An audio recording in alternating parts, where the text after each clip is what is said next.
Recording in progress. Great.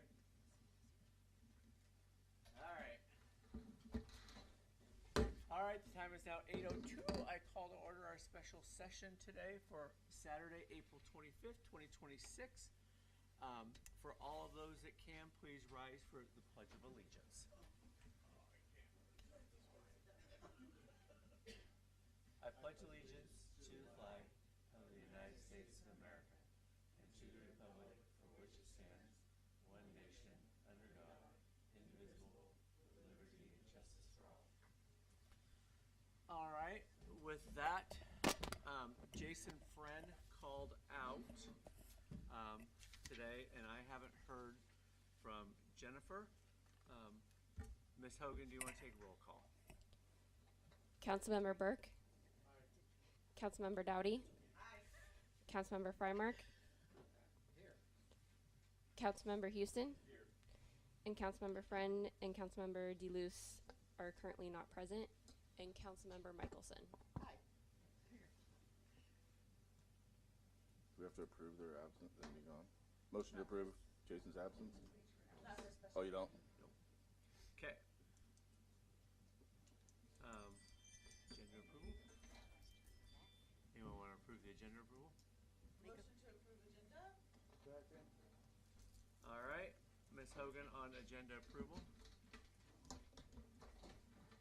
Morning, Brian. Councilmember Michelson. Here. This is for agenda approval. Oh, duh, yeah. Yeah. Aye. Councilmember Freimark. Councilmember Dowdy. Aye. Councilmember Burke. Aye. Councilmember Houston. Aye. All right, moving into the workshop here. The first item that was brought was get to know your council members, and I think that's Councilmember Michelson and Travis from staff. So lead us into what you want us to do. Well, Travis and I had kind of talked about what. Please use the mic if you could. Oh, I didn't even. My bad. Now I'm doing it. Oh, wow. Okay. So, Travis and I had spoke about doing a couple icebreakers and then some things that we wanted to, as a council, maybe discuss that could help us improve upon our communication and getting to know each other just a little bit better and what we hope to achieve and our positions and that what's going to be for the greater good of Woodland. So I thought what we would do is we'd start with an icebreaker and trying to keep it related to the city. So I wanted to ask everyone, just kind of off the cuff, what was the first core memory of Woodland? It's kind of like a two-part question. First core memory of Woodland that really stood out to you, and something that you felt like, wow, this is kind of the community that I really want to be involved in and do the best I can for. I thought we'd just go around and say that. Perfect. Councilmember Houston. Oh. Right out of diapers, I bet. Well, the first thing I remember is Mount St. Helens blowing up. I was about 4. And I remember it like it was yesterday. But just growing up here was great. It was a lot of fun. The community. It's a lot different than it was 40 years ago, but it's still the same in some ways. Just, I don't know, just the community, just everybody working together. Planners Days, probably one of my earliest memories too. So, yeah, that's about it. Mr. Burke?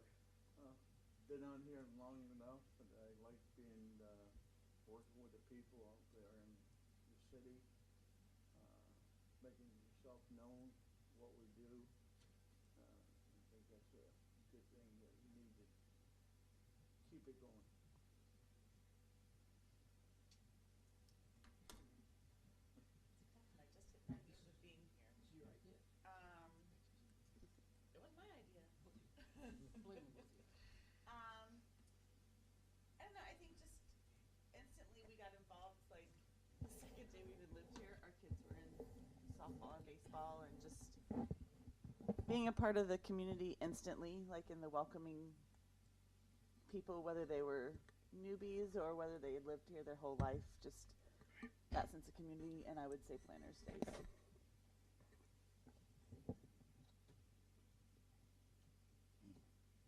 Mr. Well, the first time I drove. Thank you for using the mic. That is the best I've ever heard you. Oh, okay. This is it's a borrowed Are they different? borrowed mic. The first time I drove down I-5, 1976, coming from Bay Area, San Jose, Los Gatos actually, and I was born in Eugene, but I really hadn't been back in this area for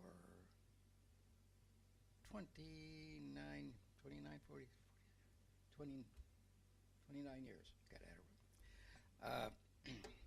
And me and my wife said, this is awful pretty up here, awful green. We went up to Seattle and drove all around western Washington. And on the way back, we stopped in Kalama, and I was getting the feeling that this was a nice area to live in one day. Well, that only took 5 up till 10 years ago to get up here. We lived in Winlock, had a wedding venue up there for 4 or 5 years, and 5 years ago we came down here. So I love this little town. This is probably the best little town I've seen in a long, long time, and I've been in all 50 states. I can tell you guys, this is some of the best country in the entire country. There's good people no matter where you go, but this has got more than its share. Great weather, moderate temperatures, good education, great health care, and doggone it, even got pretty good mayors running around here once in a while. Oh, there he is, hi. And got good members on the council. Glad to be here. I have to ask where the good weather is. Moderate. It's been great weather. San Diego's the best weather in the country. That's true. Ms. Michelson, you have to answer the question too. Of course. So for me, my family goes back 6 generations, but I actually wasn't raised in Woodland. When my grandma, my father met my mom, they moved to Vancouver, and I was actually raised in Vancouver, but I spent my whole life coming out here for family events, for all kinds of things, because my grandma lived here, and the rest of my family. And Woodland to me was always home base, even though I was growing up in Vancouver. And we came to all the events, did everything. And just knowing how deep my roots here, I had a lot of love and respect for this place. And I always knew that I would end up here as an adult. And that's exactly what happened. It just kind of like to say what Doug was saying, it's just, there's something about it. The community is incredible, how much everyone shows up and really takes a part in things. The core memory for me, there's so many, but the one that really solidified Woodland and the kind of people that live here. Our first Halloween here with my son, he's 4 years old at the time, and it was Halloween and everyone's downtown doing their thing, and he lost his little mask, and he was just heartbroken over it. And so I put it on the Woodland Committee chat, has anyone found this little Paw Patrol mask? I know this is a long shot, and someone had, and they'd taken it into the Dollar Tree and left it there. And it's just this flimsy little thing, and anyone could have easily, if it were Vancouver, they would have walked right over it. And the fact that they did that, I was just like, man, this community really is where it's at. So also just the deep roots that I have here, families that have started businesses and done so much in this community well before I was born, like I said, many generations back, and it just felt that pull to do the same and kind of follow in their footsteps. Excellent. My first memory is around 88, 89. In college, my brother and I became good friends with family members from here and their mom, and we used to go down to 3rd Street and use their backyard and go swimming and use the hot tub and pool. And it was one of those things where eventually I ended up marrying her daughter, my wife Karina, who is Whitney's sister. And so it literally was back in the early 90s, and we would go to Burgerville, and actually we would eat the Oak Tree every Sunday night, where we would get, the Wisconsin cheddar soup on Sunday. So that was my first memory. And when my wife and I got married, it was just decided that we would move to Woodland. That was where our home is, and we've raised our children here. So that's my story of how I got here. What's the next thing? We're gonna do the planning commissioners? Yeah, I'd like to hear what you guys have. Yeah, Real? Yes. yeah, of course. We're gonna start over here then. You spoke up. Sure. Is it on? Yep. I can hear you. Okay. So. Then that would be no. It sounded like yours. Now it's on. All right. In 1993, my wife and I were looking for a new place to live, and we actually traveled, spent time in Texas, Utah, and actually just came through the Northwest to visit family, not planning on staying. And when we got back home, and this is a farming town of 275 people in Central California, I said, okay, I can't live here. We got to go someplace. And she said, the farther north I was on I-5, the more I liked it. So I contacted family, came up here on my own, just me in my car with my camping gear. And I got to the Vancouver area on a Thursday and got a job on a Friday, and I started looking for a house right away. And the first house I found was one on Washington Street here. And I really got to say that I think God sent us here. And 3 weeks later, I flew down and we loaded a moving truck and spent it was a 3-day weekend, and drove the moving truck up here. And the funny thing is I was in the moving truck and my wife was in a car, and when we got to the exit, she was so tired of following this moving truck, she thought, I can find this house. It's a small town. I can find the truck once it's parked, right? About 20 minutes later, she shows up on Washington Street, and she had driven downtown. And back then, all of the paint was peeling. There weren't the murals. It wasn't anything. And she hadn't even seen the house, and she said, what kind of dump town have you moved us to? So there's no surprise why she's where she is. But I loved the instant that moving truck showed up, neighbors showed up and introduced themselves, or brought, I think one of them brought chicken, and you know, we just had this instant community when we didn't even have the truck empty yet.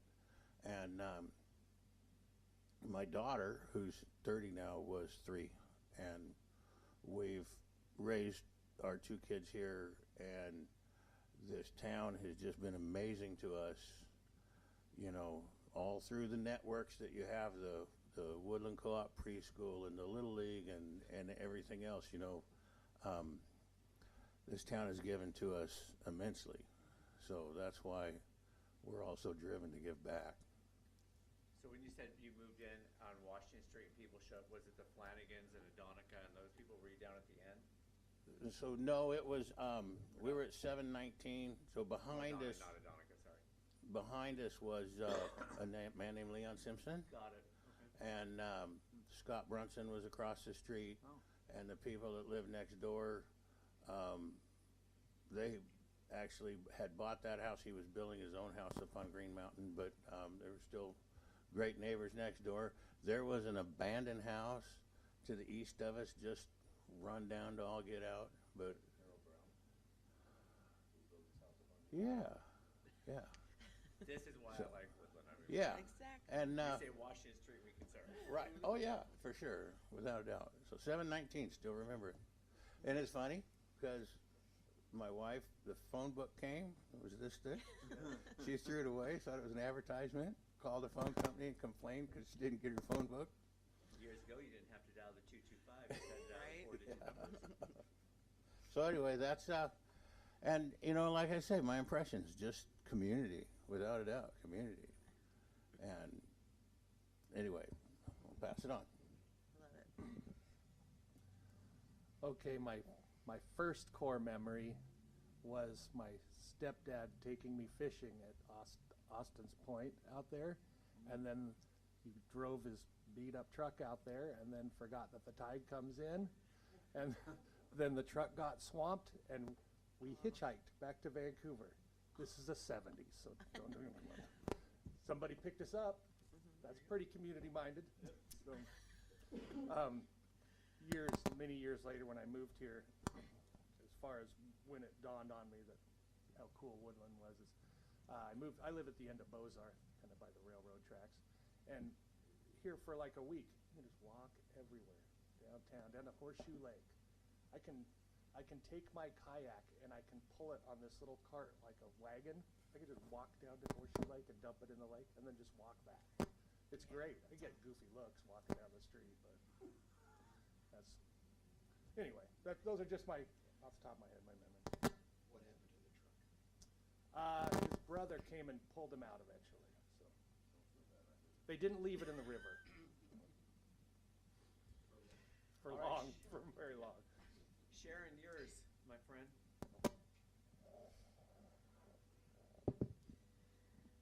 Okay, well, actually, I'm from Michigan, and so got moved out here when my husband got a job in Vancouver, and so we moved here. We had rented a place in Vancouver, and then I got a teaching job in Longview, so we came to Woodland because it was in between. And I guess my first big memory is Mount St. Helens, because we moved into the house in '79, and Mount St. Helens. My main connection with this town is the library, because I spent 10 years fundraising for the new library, and I'm with the Friends of the Library and still do the book sales, and that's what I do in Woodland. With a lot of other things. We see you around town doing a lot, so thank you, Sharon. So, Whitney Rabb. I've lived here my entire life.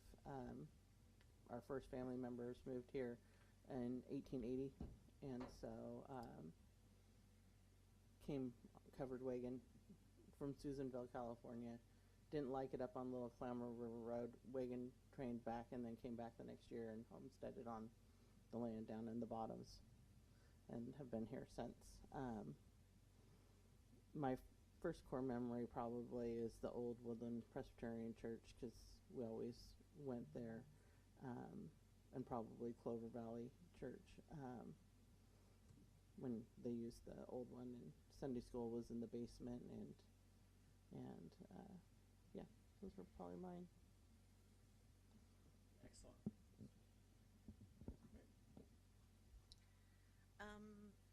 Travis, did you want to take kind of lead in this next part with the Post-it note thing we talked about? Yeah.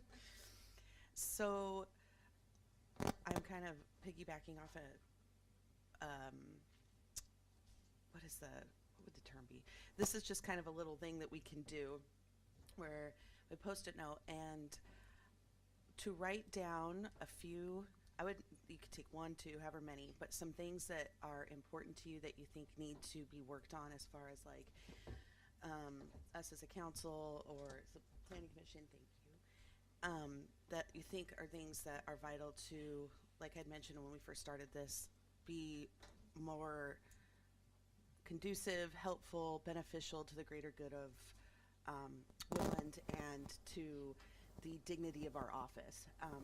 Folks elected us to make sure that we're doing things right and how they see fit. Not always that we can, agree on everything, but that we can at least communicate well and figure out a way to get along respectfully. So I was hoping we could all kind of write down some things, if you wanted to do a couple, and then at the end choose the one that means the most to you, and then we could go around and talk about things that are important. Areas of improvement, if you have them.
And then Travis, I had a question. When everyone's done, do they read them out loud, or do we collect them and have them?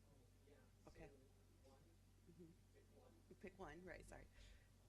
And then do we read it for them? I can't remember. Or do they read it? Okay, so I thought. When we switch to the next topic, we'll all collect them and put them up on the door so that you can go by and read them. Perfect. So clarify again now, what exactly am I writing down there? Theoretically, anything that you want to come up with the council and the planning commission and report and just what's going on with the city that you'd like to have a discussion on in the future. Or so for me, I don't mind sharing mine because I've been pretty open about this. For me, it's communicating with respect and trying to maintain a civil level of like decorum during a meeting. So an example, there's been a few meetings, and I've been in this seat for almost 4 months now. So very knowledgeable. But no, I'm pretty green. So, but I've noticed there've been a few times where communication has been a little bit explosive with some people. And so for me, I'm just wanting to, and I know emotions run high and that people can get passionate about things, but I feel like, again, in respect to the dignity of our office, that there is a level of decorum that we need to maintain when we're communicating with each other, and to treat each other with respect because we are elected officials. And it is my opinion that the less that we're on the front page of the Reflector for dramatics, the better, because that doesn't benefit our city in any way. It just gives them more talking points. So my whole thing is I just would like to see council members and the mayor, us all communicate with respect, even if it's something that we feel really emotionally charged about, to maybe just take a breath and kind of, just that's it. So anything like that you're experiencing, it doesn't have to be along those lines, but something you think needs a little work. If you don't have anything, great. If you do, that's it. Yeah, please.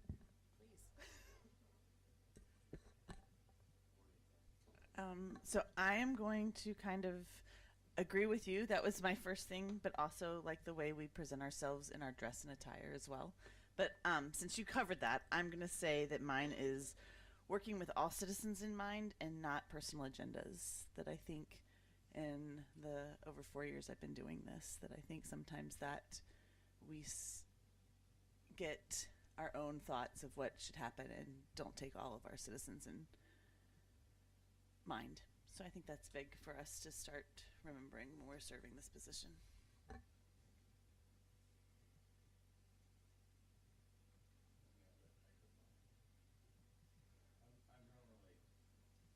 Everybody knows me knows I'm short on words. You gotta press the button. All right.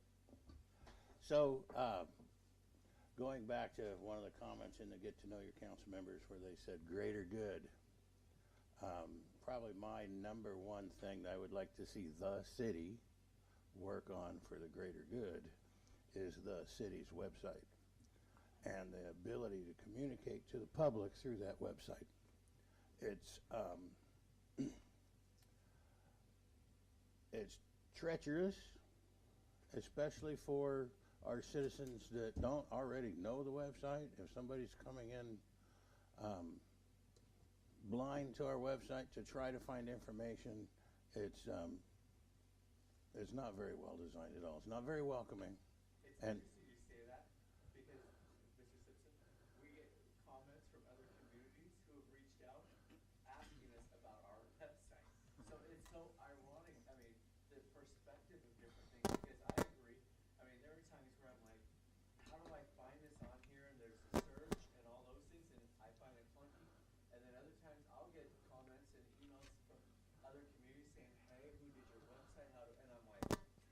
I, So I fully, I mean, it depends on what they're looking for, I guess. yeah. But, you know, I know, I definitely have probably a special interest in the things that I'm looking for on there. But, it just seems to me that, and when community members ask me about things, and I know this is something that's on the website. Furthermore, when things are commented about on social media, that if they'd had the ability to find that information on our website easily, I don't think they'd be making some of these comments on social media. And I just think that that's a place that we could, you know, even when we click on the website and it says, you know, upcoming meetings, and you click on the upcoming meeting, it should post a meeting and a link to agenda, not a link to a link to a link to the agenda. And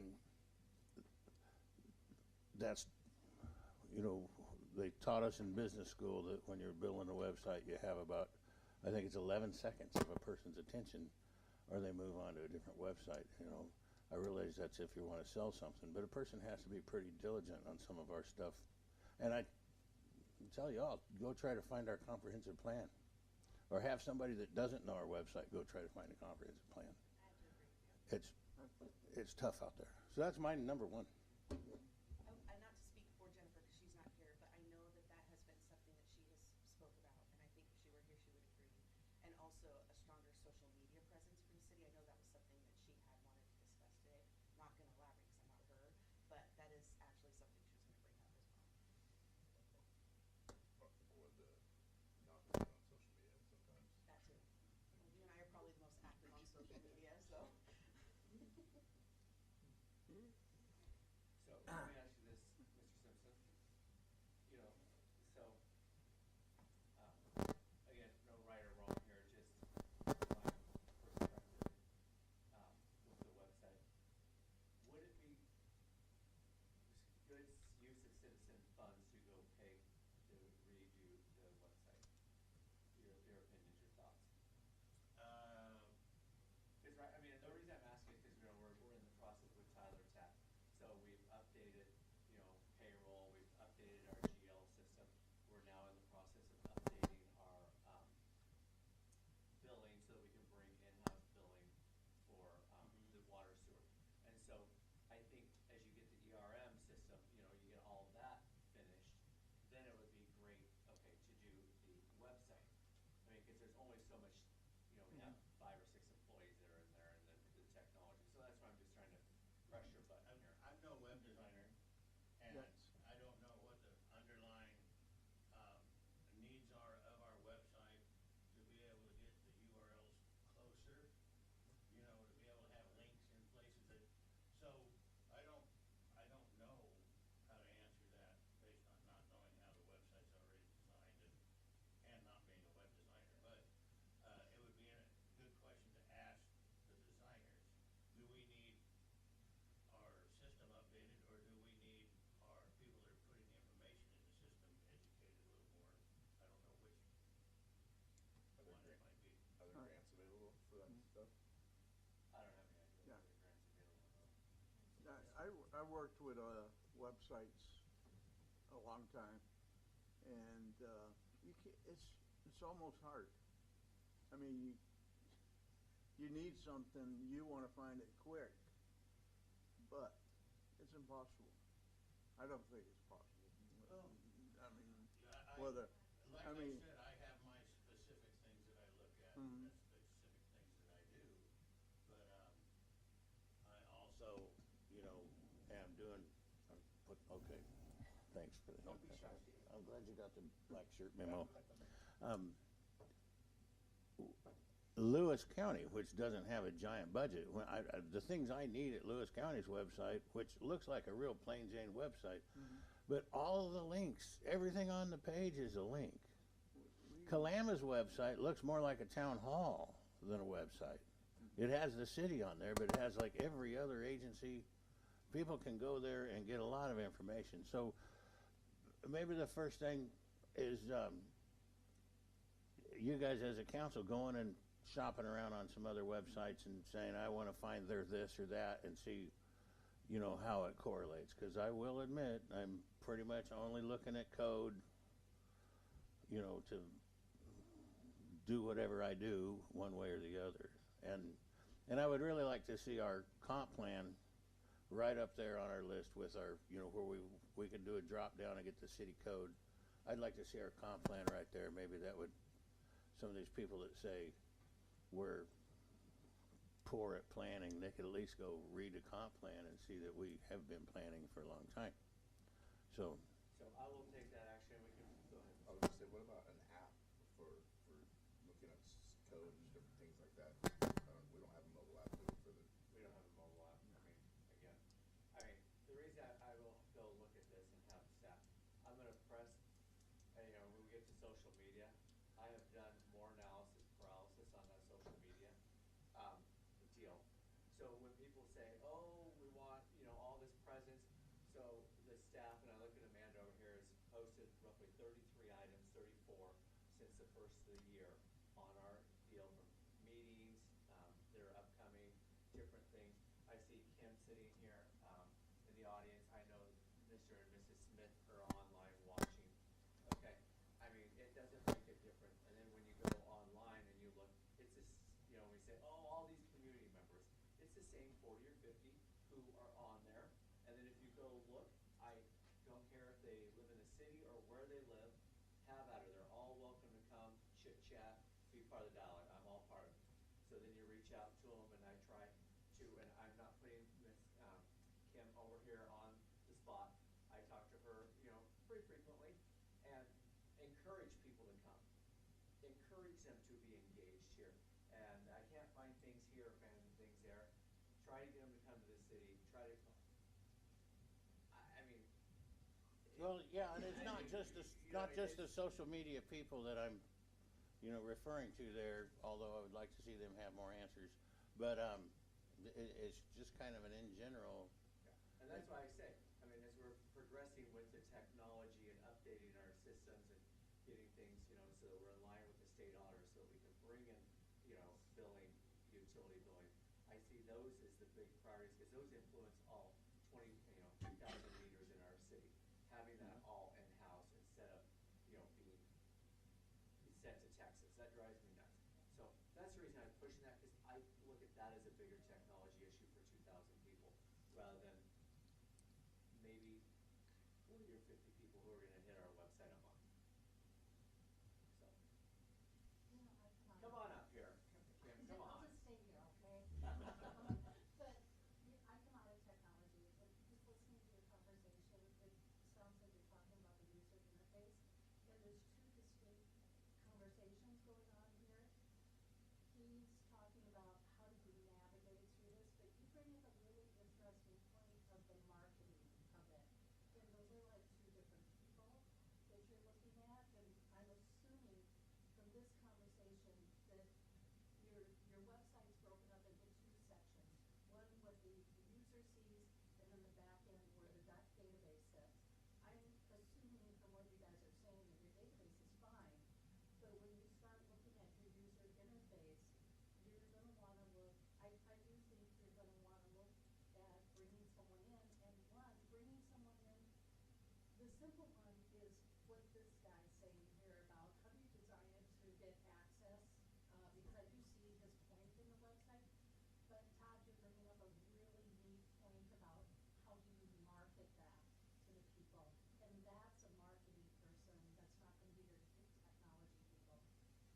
I appreciate all your comments.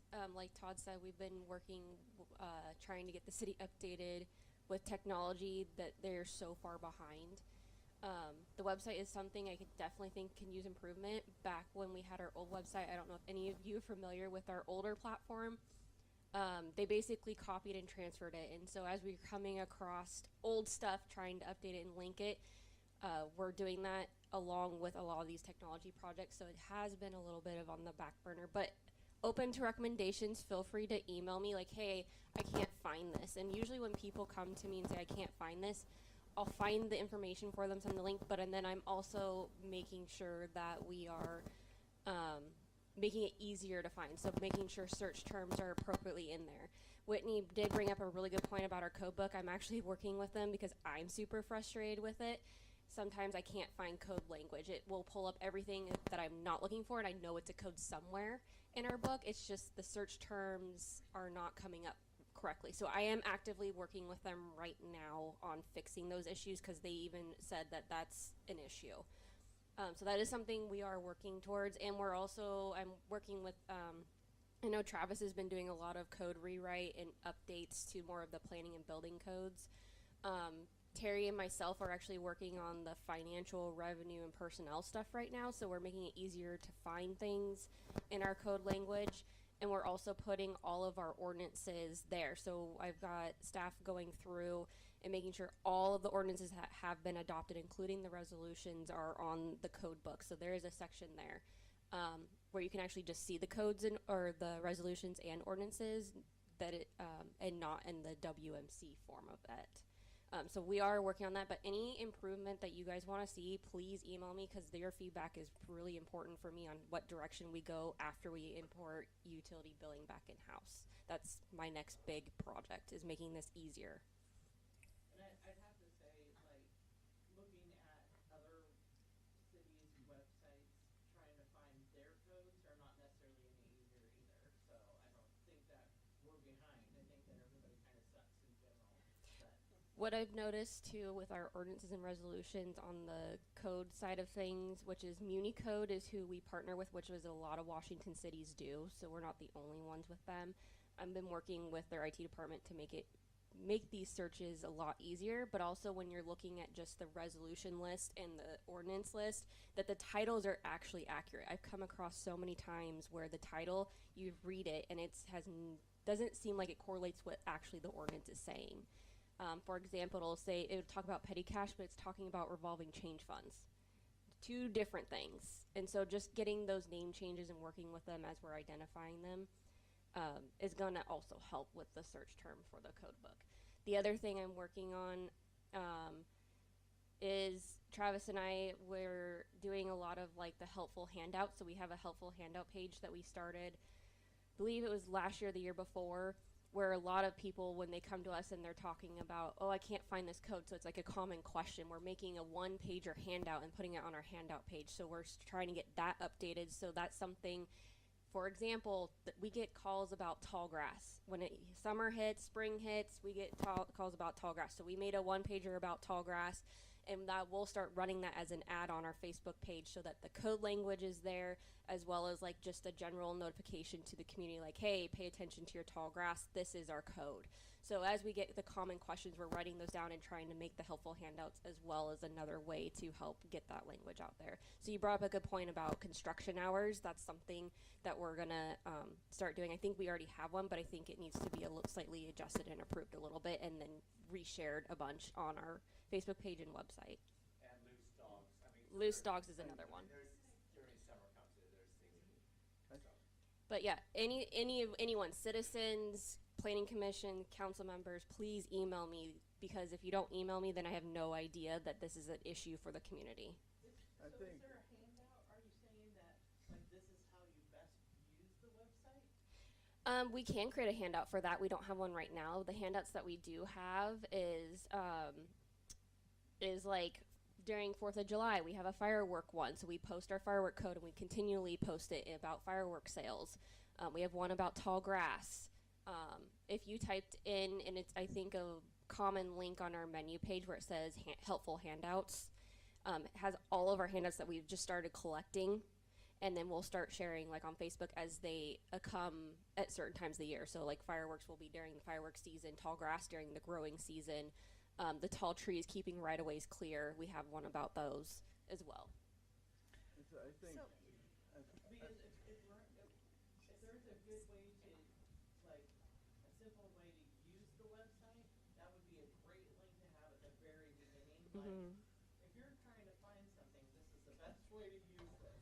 Yeah, so like we can work with the website engineers, and you know how on our homepage we have the 4 circles that says how to communication, announcements, the 4 circles that are down there. We can somehow create one for handouts or under the communication one, improve that communication one so that there's not is it just right now I believe it's just contact information, but if we can link the handouts there too, because that's probably typically where people are going to look.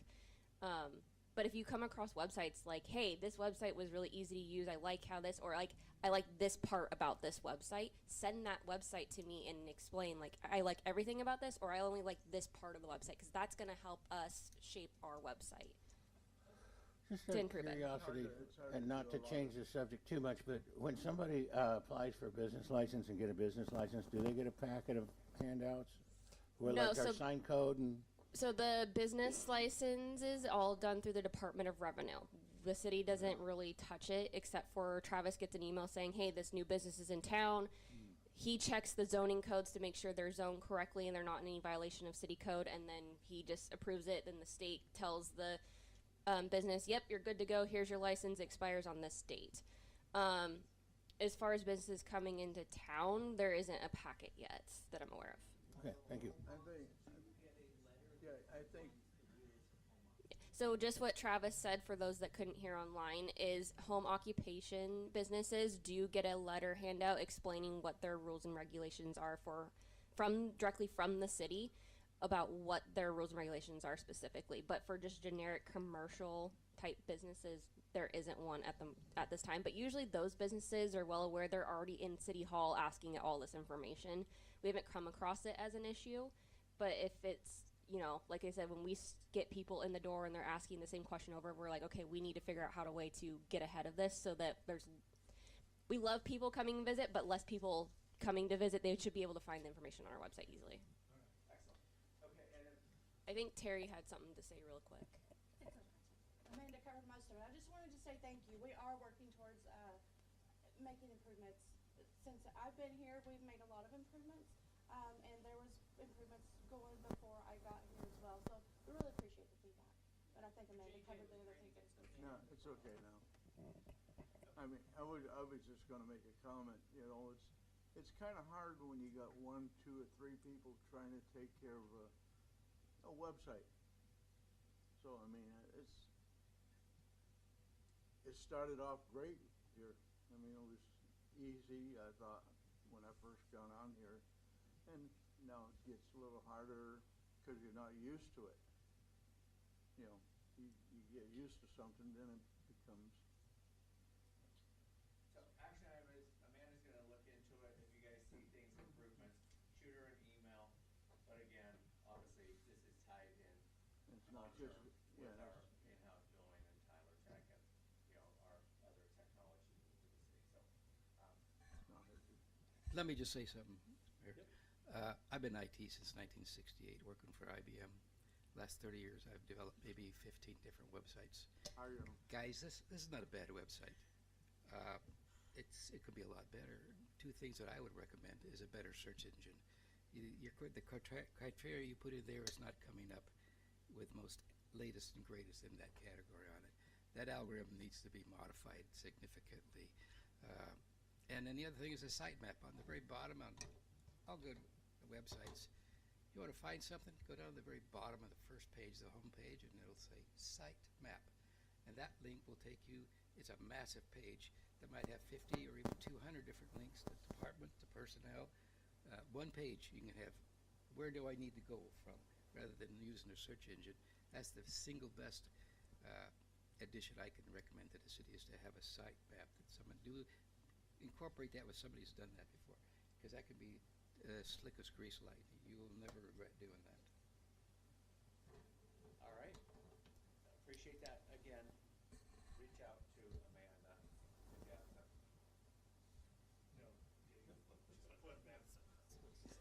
Thanks, Dave. So I do want to say one thing. I like the website, right? And I don't want to, whoever's taking care of that website, it's work. It's a lot of work. And I don't want to detract from any of the hard work that any staff members are doing. But just to be honest, I'm going to stumble through whatever technology you put in front of me, right? I mean, you're not going to be able to make a perfect system for somebody like me. I'll get there eventually, but I'll just stumble through it. I mean, I don't think perfection's attainable for something like a website, because everybody's looking at it through a different lens, you know, so. Question. My closing comments on this, I would agree with Brian. It's sort of like what I said. I mean, we get comments that people say it's great, some people say it's horrible. There's improvements that can be made. Totally agree. Again, when you have 6,500 different people in our community, you're gonna have 6,500 different opinions. But we will certainly look into it, all that, because we're here for the whole community, not just one or two people. So, continue on, Ms. Michelson, with your. Is there anyone else that wants to share what's on their post-it note? That you, yeah, Gabe. I just thought that we should do more, reward our long-term employees that have been here for 20 years. I hate to see people, every new administration, people leaving and coming and going. I think we should recognize and they deserve. I don't know what we could do, if we could give them a raise when they hit 20 years, something just to that's a long time to be somewhere, 20 plus years, and I think we need to reward those employees that make it that far. So our employees, on that note, other than the management people, are all represented employees. Yeah. So we would have to negotiate with their contract for them to get a special raise or something. But we do give out trinkets and we give out certificates, and with the year, we have an annual safety, call it safety stand down, for lack of a better word, but annual, and we do recognize everybody with their anniversaries, and there's people get longevity pay. So somebody who's been here 5 years, 10 years, that's part of their bargaining contract. So somebody who is at 20, their longevity pay is more than somebody who's been here for 5 years. Yeah. So that's built into their contracts. Okay. How many, out of curiosity, how many employees do we have for the city that are 20 to 20 plus years? So That's pretty cool. out of the I know I'm not looking at the guild, I'm looking over here at the public works. Right, right. We have roughly 3 people.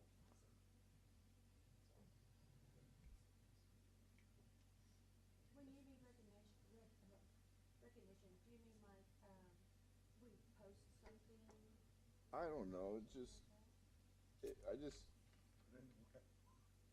Mention at council or anything like that? I don't know what we could do. There's just a thought. I hate to hear. You want to keep people happy. You want to keep people here, and I don't know where I was going with that, but Okay. Like a bonus or something, it's kind of. some Bonuses we can't do because it's Right. gifting of public Yeah. funds, and so that's why I said, so we do, safety, clothes, we try to do different things, Yeah. but, the biggest one is that, longevity pay that's part of the contract in there. Well, I think being able to do like the recognition, but I think maybe if somebody hits like those bigger ones, like 15, 20 years, like even doing it in front of council, so it's not just in your community of employees, but actually in front of the public to recognize them a little bit, like present them with that plaque or present them with that picture frame or whatever. I mean, I know my dad, he worked for Pepperidge Farm for a long time, and every time they hit milestones, like it might be a picture, a really nice picture one year, it might be, things like that I just think the public recognition of it, because they are our public Yeah. employees, They do that at it our- would be nice to I'm see. gonna throw out this here a lot of them don't want to come to council meetings for those things, because again, it's on their time, their family time. And I'm gonna give kudos to management, myself as well. We do luncheon, so when we hit those, not on the city dollar, I'm looking at management here. We divvy up and we pay for those out of our own pockets and do lunches for them all. Where the whole city employees are all invited. Right. So we try to do those things there, because again, the gifting of funds, recognizing that not everybody wants to come to a council meeting, and, you know, it's ironic if you walk in there, hey, did you listen to I mean, they'll talk Or at and least say, "Oh, I acknowledge listened." it, I think Yep. maybe would be nice As to they just hit have those it. milestones for the Yeah. 5, 10, 15, 20. I think that'd be cool. Okay. Just a little public, like, Yeah. hey, Yep. That boy. so and so's been here for 20 years. I think it's a cool idea. They do it at with our union. Yeah. When you hit 5, 10, 15, 20, 30, 40. And especially like I don't know, someone I would be like, oh yeah, Yeah, they 19 get recognized. It'd years. be cool. Does anyone else want to share their post-it note? For me, I joined the planning commission because, one, because my kids were getting old enough that I wasn't going to start missing their events. But for me, one of the important things is one of the things that I noticed that was coming through, like with the hearings examiners, was that there were all these variances, and there was never, it didn't seem like anybody was ever contesting them. And for me, if somebody's getting, variances should be few and far between. There's a reason why we have codes, and unless it's something that's improving our community, there shouldn't be variances. It shouldn't be a variance because the builder just wants to make more money or whatever. I realize that they need to be able to hit their monetary measures or whatever, but I'm looking out for the community rather than the builder who doesn't live here usually even. And so that's why I joined. It was important to me to come today because I think one of the things that just happened that felt very disrespectful from the council to the planning commission was when we sent the impact fees up and they were discussed at council, and then it was sent back. Like, did you guys even discuss this? When we had discussed it for hours, and so working more cohesively with the council for the council to realize what the planning commission does was important for me to come. So. Yeah, and on that note, I mean, it's similar to our, you know, we talk about social media, it's on the later one. We talk about, you know, the planning commission and what they're gonna have there. I feel bad for these individuals here, and also Cliff. You know, they'll have one individual from the community, we all know who she is, and they'll have a couple of us that are online sitting there watching. I used to go to them at the beginning, and I couldn't help myself from participating, and I was like, hey, I need to, like, you know, the planning commission do it on their own, so now I watch online. But again, you know, getting more people there, giving their input, being part of the conversation. Just so you know, Whitney, there was conversation the last time around to the effect of, well, we have a recommendation from our planning committee. Why aren't we looking into it, the reasons they suggested it? If you know the one I'm talking about. There was some support for that on the council. And, sometimes you win, sometimes you lose. Caught a few on rain. And it's not about the council agreeing with everything that we do, but to be sent back to us saying, did you guys even discuss this? And we're like, yeah, at least three different meetings, at least probably an hour. Like, it wasn't something that we're just like, oh, this was given to us, we just voted on it and it went through.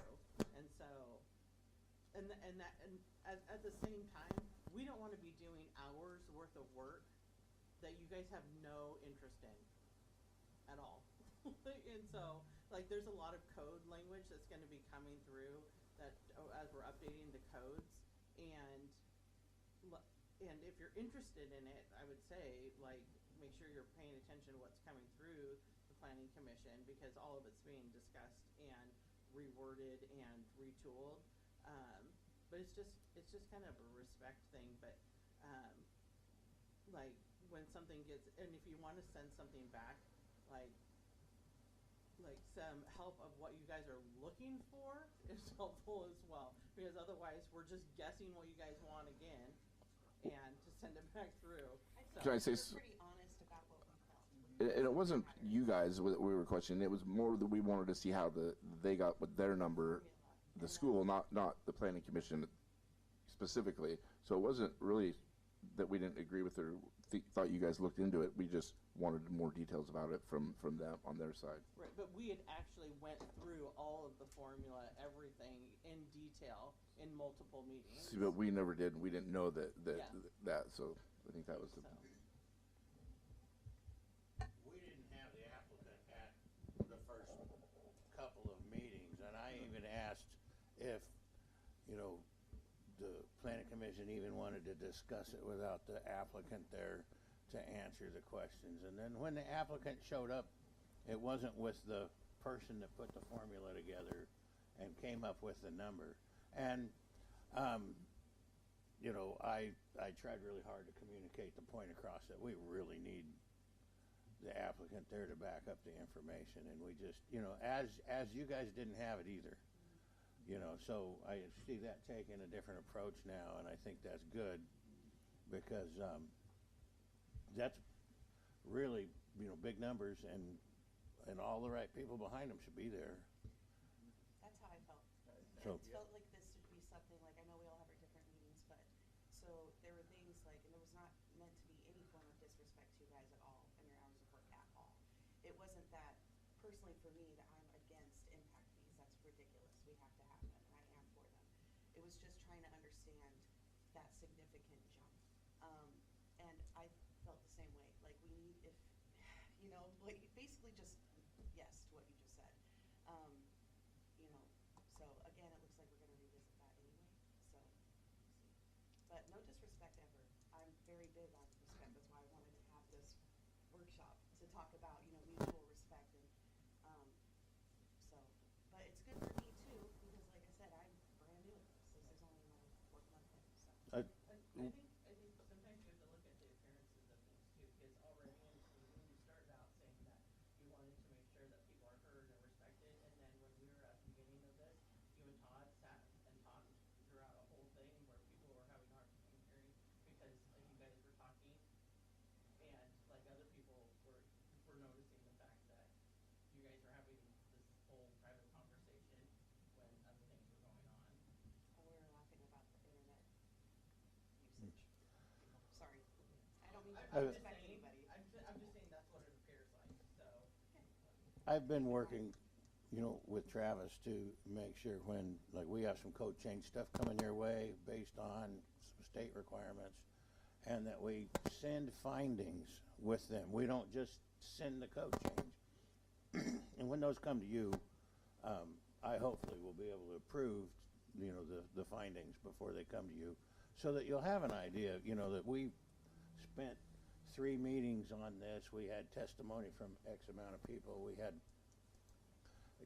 just those findings to base, you know, what how the decisions end up.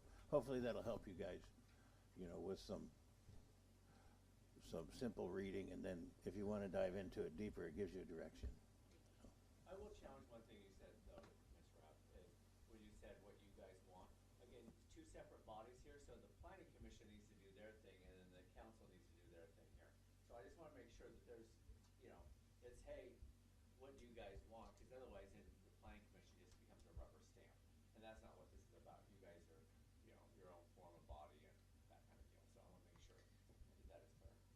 Well, and I think sometimes on some of the more challenging issues that we're having, it would be nice if a planning commissioner was actually at the meeting to maybe ask some of those questions too.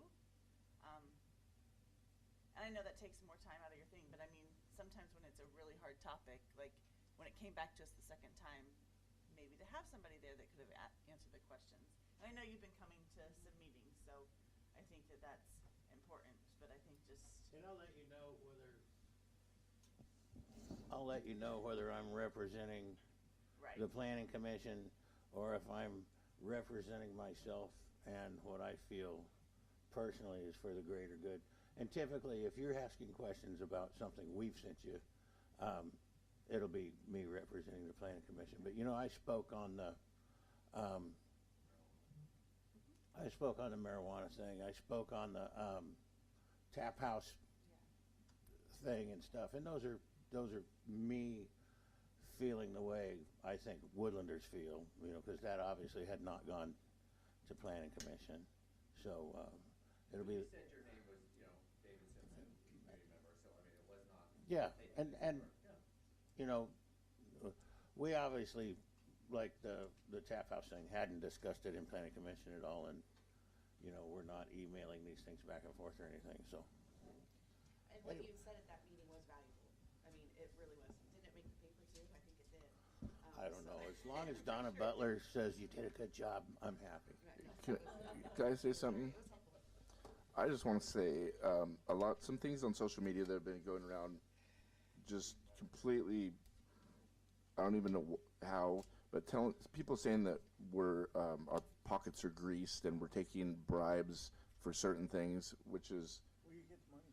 yeah, completely, there's zero truth to it, obviously. I mean, I just wish people weren't so misinformed and would think like things like that we would actually be on the take for certain issues, and yeah.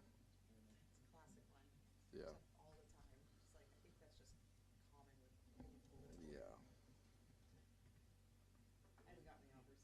It has to get thicker right away. Yeah. Do we have a set where we need to go? Yeah. So we're an hour into this and we got 2 hours left. So anything else that you wanted to talk about getting to know your council members before we move to action or workshop item B? All right, moving into workshop item B, impacts the City of Woodland being in 2 different counties. This was one that Ms. DeLuz asked about. And so Travis, I think you were going to walk through the items. Impacts of Woodland being in 2 different counties, how we have Cowlitz and Clark, sometimes they're confusing. Oh, okay. Is there anything in particular you want me specifically to cover? This was a Ms. DeLuz question, so I would, Okay. whatever the, Mr. Houston. What about maybe explain the Growth Management Act and how it affects being in both counties? Sure. So the growth Can you management. grab a mic? So I realize I'm late, but can I go get some food, coffee? Of course. We weren't actually waiting for you guys to come until action item, or workshop item C. You're So- kidding me, I could have laid in bed. Is Chris still coming? No, he's not able to make it today. Okay. All right. We will have an update on 100 Davidson before you go. Is Ms. DeLuz even online? Okay, what time, okay, you'll be doing it? Collectively. No? Collectively, okay. So the Growth Management Act, applies to Feel free to move closer to the mic, Travis. applies to, the Growth Management Act applies to communities that grow at a certain amount, certain percentage of growth, or over a certain population.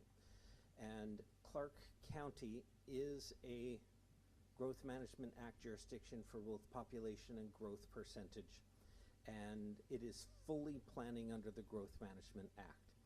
Cowlitz County is what they call a partially planning Growth Management Act. So fully planning jurisdictions like Clark County have to have a comprehensive plan that covers a required list of issues like utilities, growth projection, housing, land use, environment, and then I think there's a couple more, transportation and utilities infrastructure are required.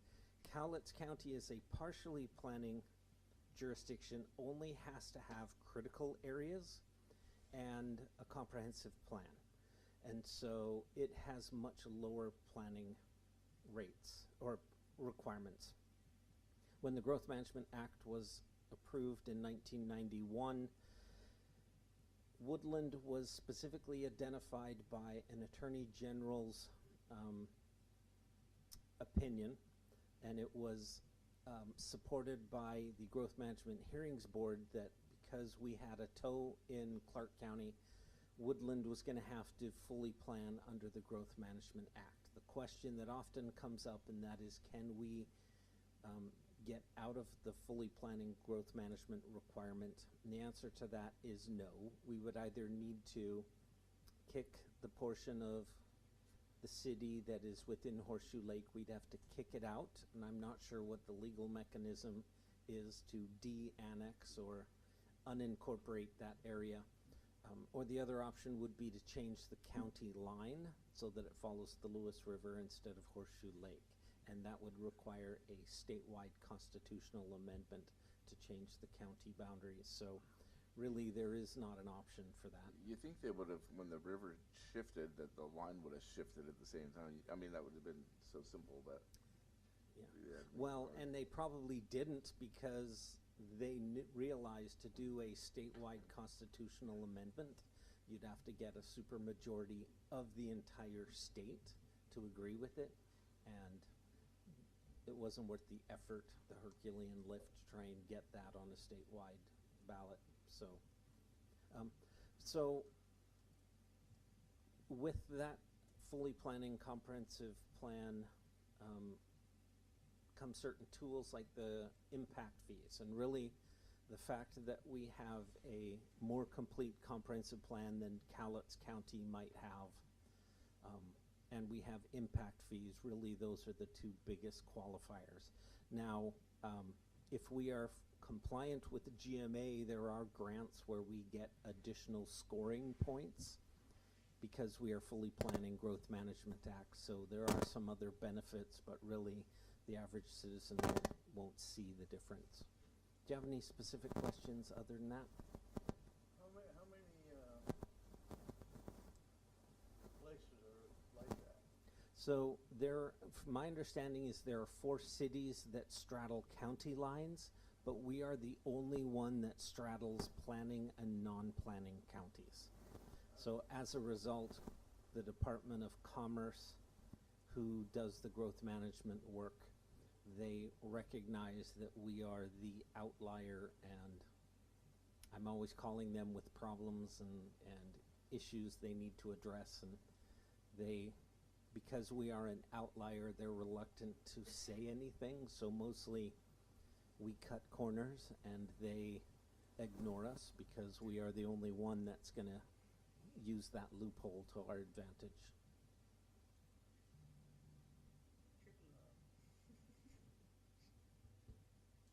Any other items or questions regarding Cowlitz versus Clark?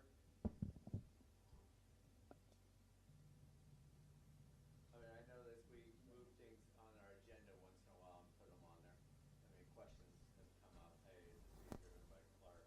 Being driven by Cowlitz? I got a question Go for ahead. him. So that wouldn't affect, so we have a rural designation for cities under 45,000, I think it is. So that doesn't affect us being a part of Clark County too? That doesn't affect any of the funding we can get or grants?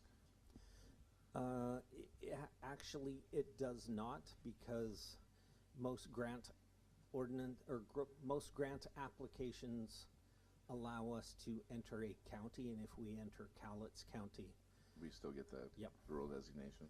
Yep. Okay. Good question. It is actually grant writing season right now. Yeah. So Riley and his team, Catherine, have submitted for numerous grants over the last 2 to 3 weeks. So kudos to them trying to get those. Obviously submit now, and then we would be able to start using those dollars in 2027. Next, I went to that luncheon a couple weeks ago up there, but it was about the rural designation, and that's what I was curious about. Any other items on this subject matter? Going once, going twice. Okay, workshop item C, Planning Commission 2026-2027 priorities. So Mr. Simpson and I have talked a few times, and recently one of the conversations was, and then Cliff, unfortunately, he's not here. The Planning Commission, they don't want to work on things, and I don't want to speak for you also, but this is the crux of how we got here, is work on things that are of no interest to the council. The council, you know, if it's going to send things back here and back and forth. So it really is, hey, and I see Travis sitting over here, because one of the things that I have directed Travis to work on is some of our code and some of those ordinances inside the city.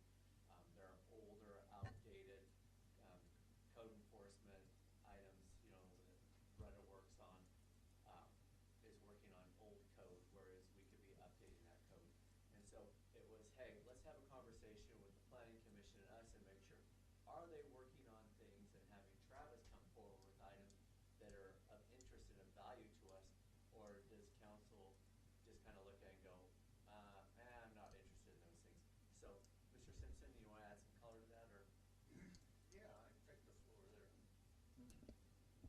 we have been going through a large batch of code updates that have been required by the state. You know, if everything will have a Senate Bill 440 or whatever it is with it, that we're required to update that code. And to some degree, we have referenced the fact that we are going to update that code in our comprehensive plan because we're supposed to meet certain goals on density, and a lot of the stuff is about affordable housing. You will see some code coming up that was state required for updating our ADU code, and the update, if we didn't do an update to our ADU code, the state would have stamped us with an update to our ADU code. So we've done a lot of that, and we have started working on code enforcement, which has kind of been close to my heart for a few years. I've had some code enforcement needs that have been difficult to get pushed through, and it wasn't until Todd came along that those things got pushed through. And I think really our code enforcement department, we've got the best code enforcement people that we've ever had, and I've been volunteering for the city since 2004. So we're working on updating that code, giving some of the penalties a little more teeth and things. There's a lot of flexibility in it for our good citizens, but we need some teeth for not so good participants. And we're hold on, not to interrupt you, but just, you've heard it as well. You've seen Miss Stoney, who has come, not to throw Kim under the bus, but I've had conversations with Kim, you know, on different things that have gone on. So when he says teeth, yes, it has to go back to code, and do we have, you know, the right to do that? Is our code enforcement the right individual, or is it the police department, or neither one of them, and we're just wasting time, and it's gonna get thrown out, and we're gonna be like, well, you don't even have the right code to be doing this, So we're working on those things, and we have other, we have a long list of other language cleanups and things that need to happen with the code as well. That being said, you know, we do review rezones and things of that nature. Right now, all of that business is really slow, so it's the time to work on all this other nuts and bolts kind of stuff. Oh, I've had years where we've had 6 comp plan amendment applications in 1 year, and you do those all together and only update your comp plan once a year. So that's work for every meeting when you have those applications. So right now we don't have that stuff. We have one little rezone coming at us that is not a comp plan deal. So it's time for us to do some nuts and bolts work. And of course, we don't know what might come up and be requested of us, but that's this is the time for those things right now. I have a question. Is there anything we can do about downtown, about forcing people that have buildings sitting empty to do something to them, whether it be bring it up to code or bring it up to where it can be something actually done with it? Off the top of my head and looking at that code, I don't think so. As far as we can't make somebody open a business in a building. We can make them, we have by reference the building maintenance code. It's kind of like the International Building Code, but it's a building maintenance code. We have some sections in there we could be enforcing if the penalties meant anything. So that's where we're working on that, and I think everybody's educating themselves on the building maintenance code and things. So at least we can make things look more beautiful. Or do certain storefronts, like say you have to have. So we attempted to do kind of a uniform design standards for downtown, I don't know, 2005 or 6, and it got flushed by people from downtown.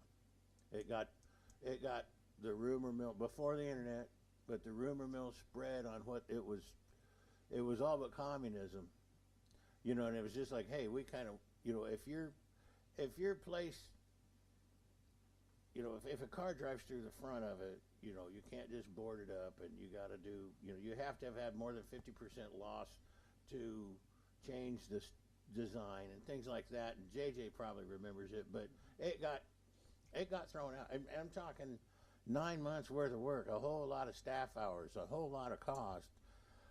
I'm mindful of what we're doing and how much time it's gonna, how much work it's gonna create for staff as well, you know. And that was just went through planning commission without anybody ever coming to a meeting, and it got to city council, and it got just, you know, you just need one person going around downtown, and the next thing you know, it's the devil, and that's. What really annoyed me about that was that people were saying, oh, they're going to make me do such and such.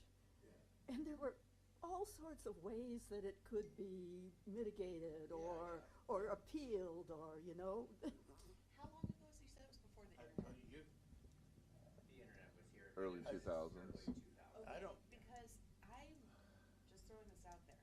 There have been an influx of new residents. There's been a lot of change since then, and I feel like that is such a pain point for Woodland is downtown, as you are all too familiar with. 'Cause you're Donica's husband, and we're all passionate about downtown.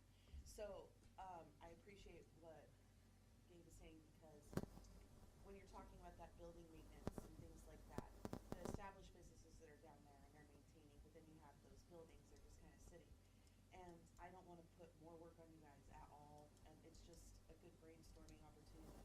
Sure, and Donica's going to be here in a few, because she wants to come hear the presentation for the fire. Sure. Because I just feel like if there was something like that, you guys sounds like you already did and worked really hard on, maybe now, however many years later, it might be more well received, if especially with the power of social media, making it a little bit more well known. I feel like, and I don't know if you guys disagree or agree with me, that most people would be like, yes, let's slap some code enforcement or create some codes that are like, hey, you know, I know we can all think of a few buildings right off the top of our heads on Davidson that we could go, hey, this isn't going to work anymore. Is that possible? You know, you got to understand, That's why I'm asking. who is telling me to, can you find this in the code all the time, right? And I'm going to do everything I can do for it. Sure. You know, I know you probably all saw the entryway to the fire station and the different decorations over the years and everything. She would love to have gotten a hold of the people with the 1910 building and just let her in to fix up the windows, but she can't even get a hold of anybody for the 1910 building. And if I don't know, you know, maybe cumulative.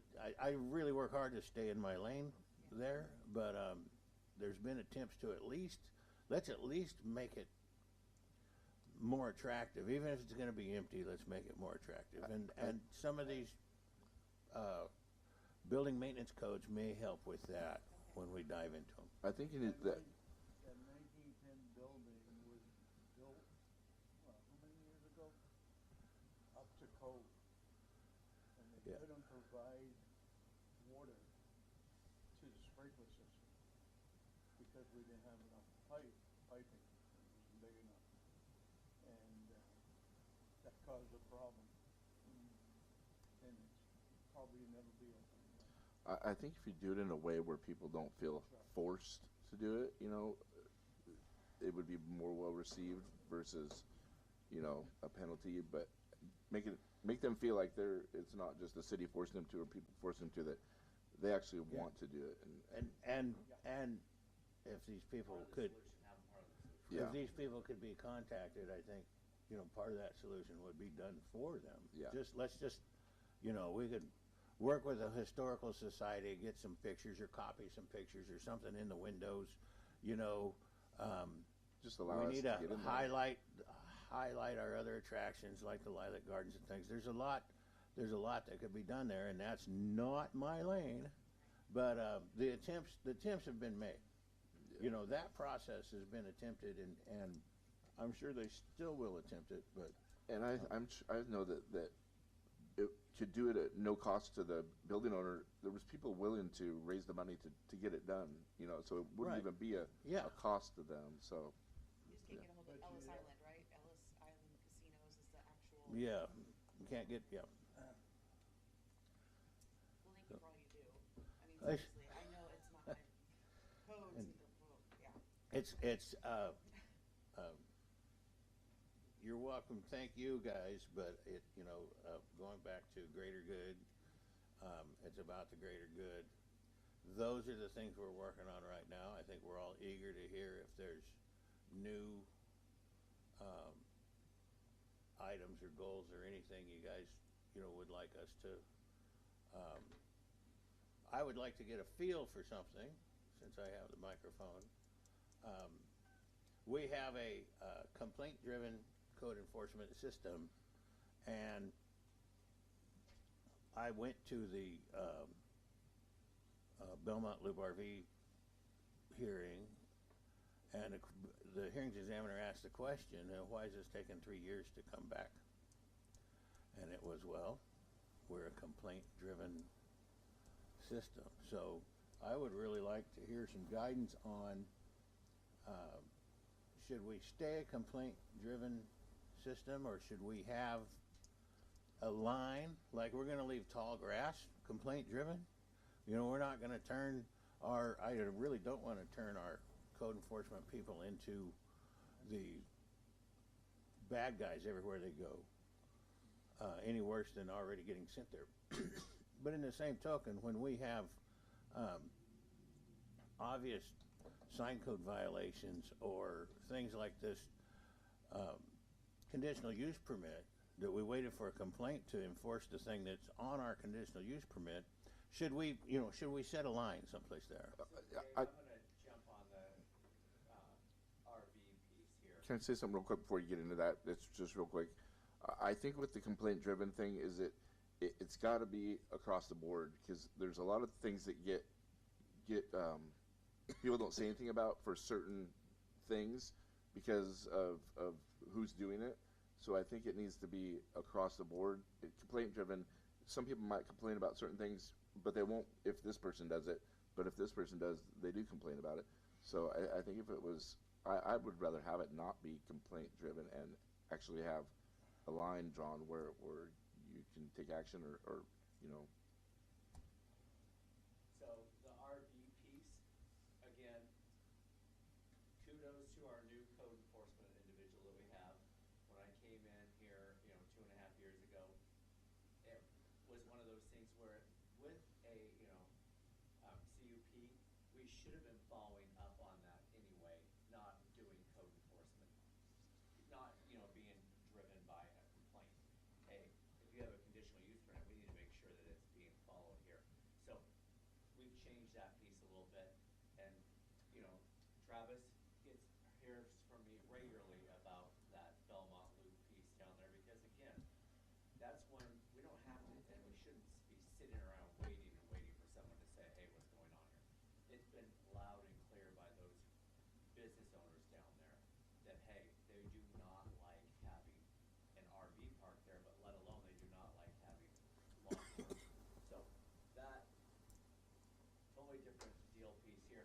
And then, Gabe, I think when you talk about a line in the sand, I mean, I can have a 6-foot fence on a corner over here and a 6-foot fence over here.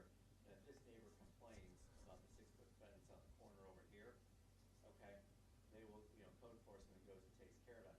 That doesn't mean that code enforcement drives around, the whole city and finds all the 6-foot fences.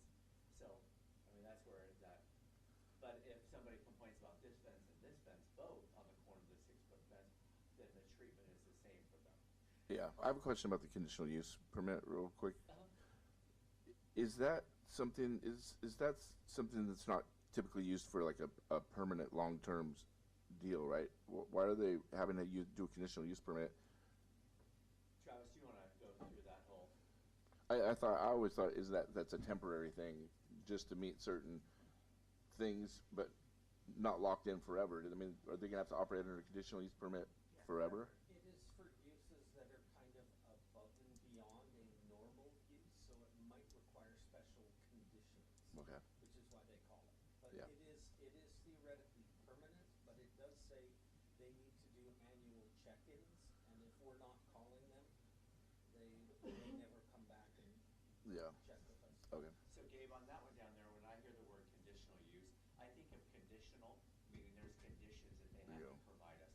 They were not providing, Yeah. and I know we're going in a rabbit hole here, but they were not providing us with, you know, the individuals that were renting there, which they were required to, and they were not doing several things, and those are the conditions for them to stay there. I think I was kind of confusing it with like a temporary occupancy type of thing, or yeah.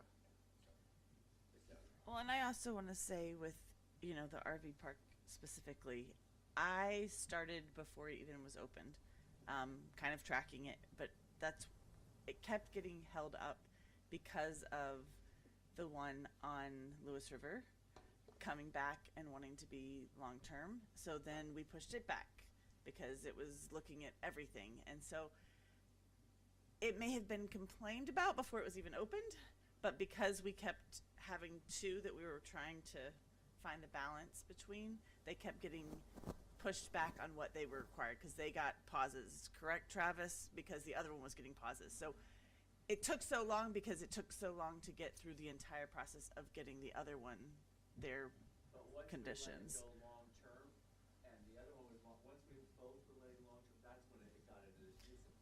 Right. If we would have never let anyone get in there for a long-term, meaning more than 90 days, like it was originally required to, it would have never happened. So, is our, yeah, I'm gonna do a little flip here. Does our sign code still say that a image changing sign can only be 2 colors? Yes. Okay. So, we have a sign code that says an image so we don't want like the casino signs right here, right? Can we all agree? There's a sign everybody drives past to get downtown City Hall that's out of compliance on that, and it's the Chamber of Commerce's sign. So let's make sure And that is not the chamber. It's a city sign. so let's set an example because somebody else could put up a changing any image sign and then say, oh, well, you guys could do it. Just I absolutely 100% agree. We don't have control of the control box there, and rather than go into this whole situation that we're on this year, we will very shortly. We will very shortly. I just kind of curious, and you know this.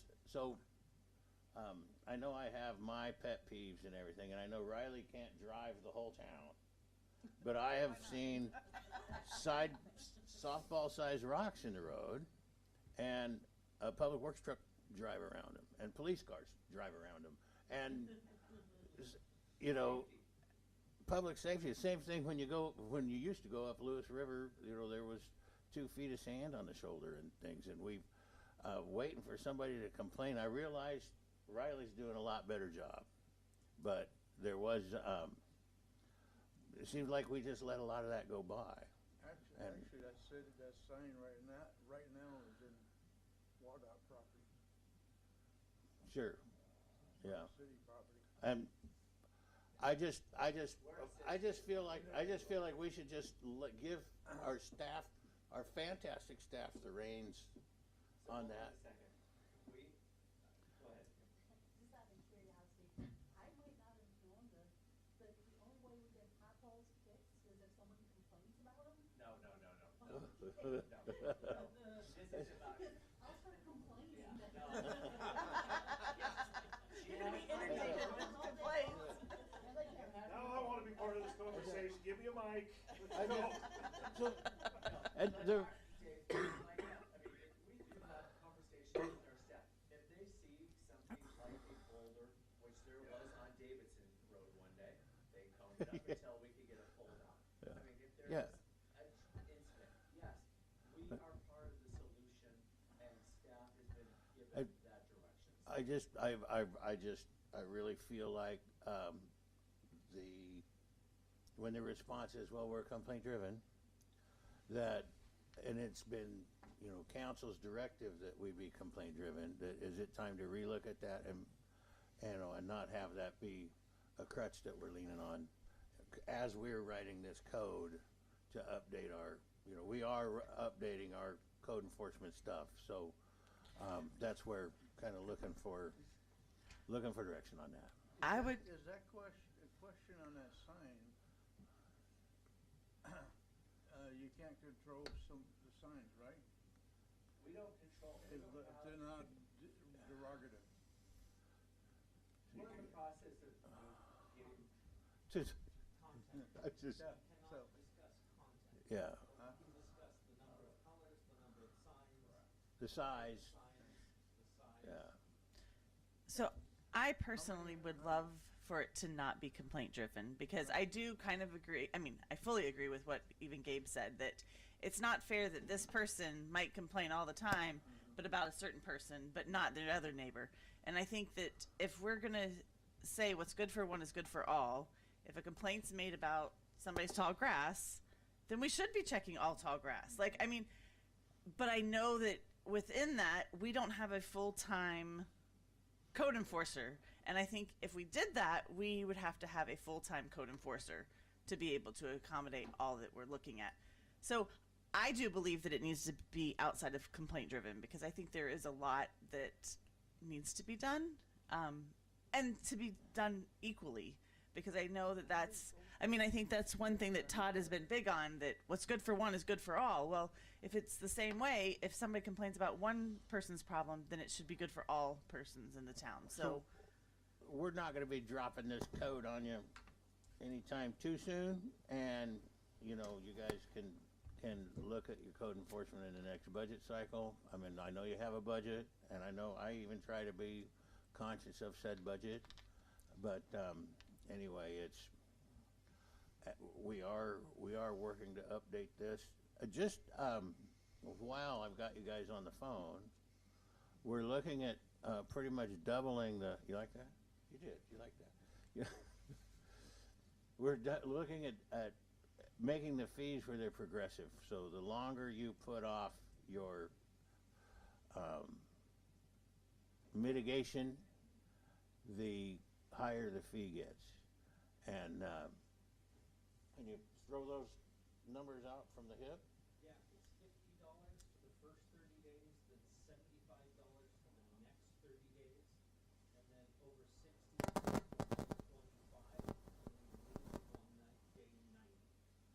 how often do you find somebody? So that's a different question, Yeah, because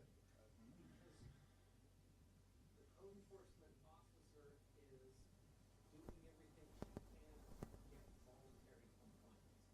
But if somebody is just being obstinate, no amount of calls and friendly reminders is going to get them to do it.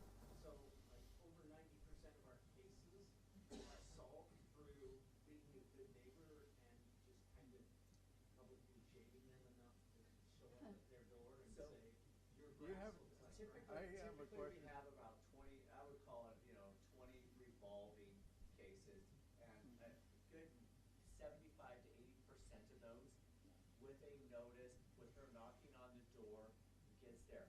I mean, do we wanna play hardball, and the first time we show up, boom, sorry, you pay us $50? I mean, we can certainly become that city if you want, but again, 70, and it's a revolving, and during the summer, we'll get more, there'll be somebody's dogs are barking, and people put them outside. It'll be the tall grass, and I can tell you the different lots they're at. So, I mean, it's just, What are the numbers I of gotta- the same people calling in all the time versus Well, different people? Is it typically the same people calling in a majority of the time, or is it pretty spread out? this, there, It is not a lot of. it's majority. It's a lot of different people. It's not like one person calling on the same thing or a ton of people. I used to get the report. And Oh, maybe, I- it may be something that we wanna look at as far as, like, businesses versus residential complaints. Cause maybe we wanna start with having businesses being complaint driven, and if, see how that works, and if we like it that way. And then, because one of the things that we try to be aware of on the planning commission that we've talked about is not going after the elderly people who don't have the means to mow their lawn, and they're trying to get it worked out with somebody coming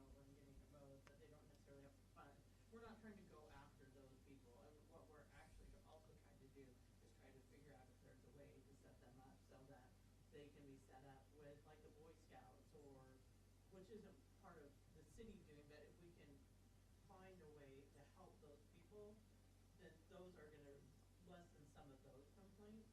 If we can find them, or have ability to connect to resources.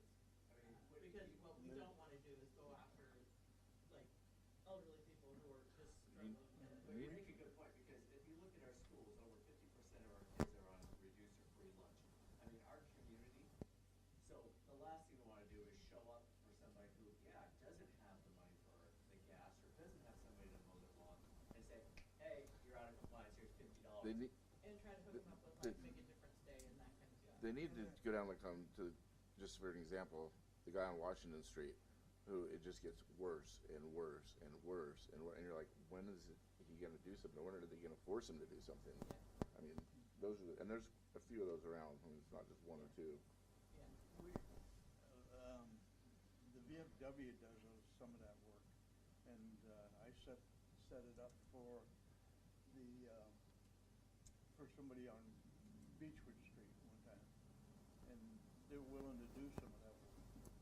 The Boy Scouts, they do stuff like that. They need it for merit badges and stuff. Yeah.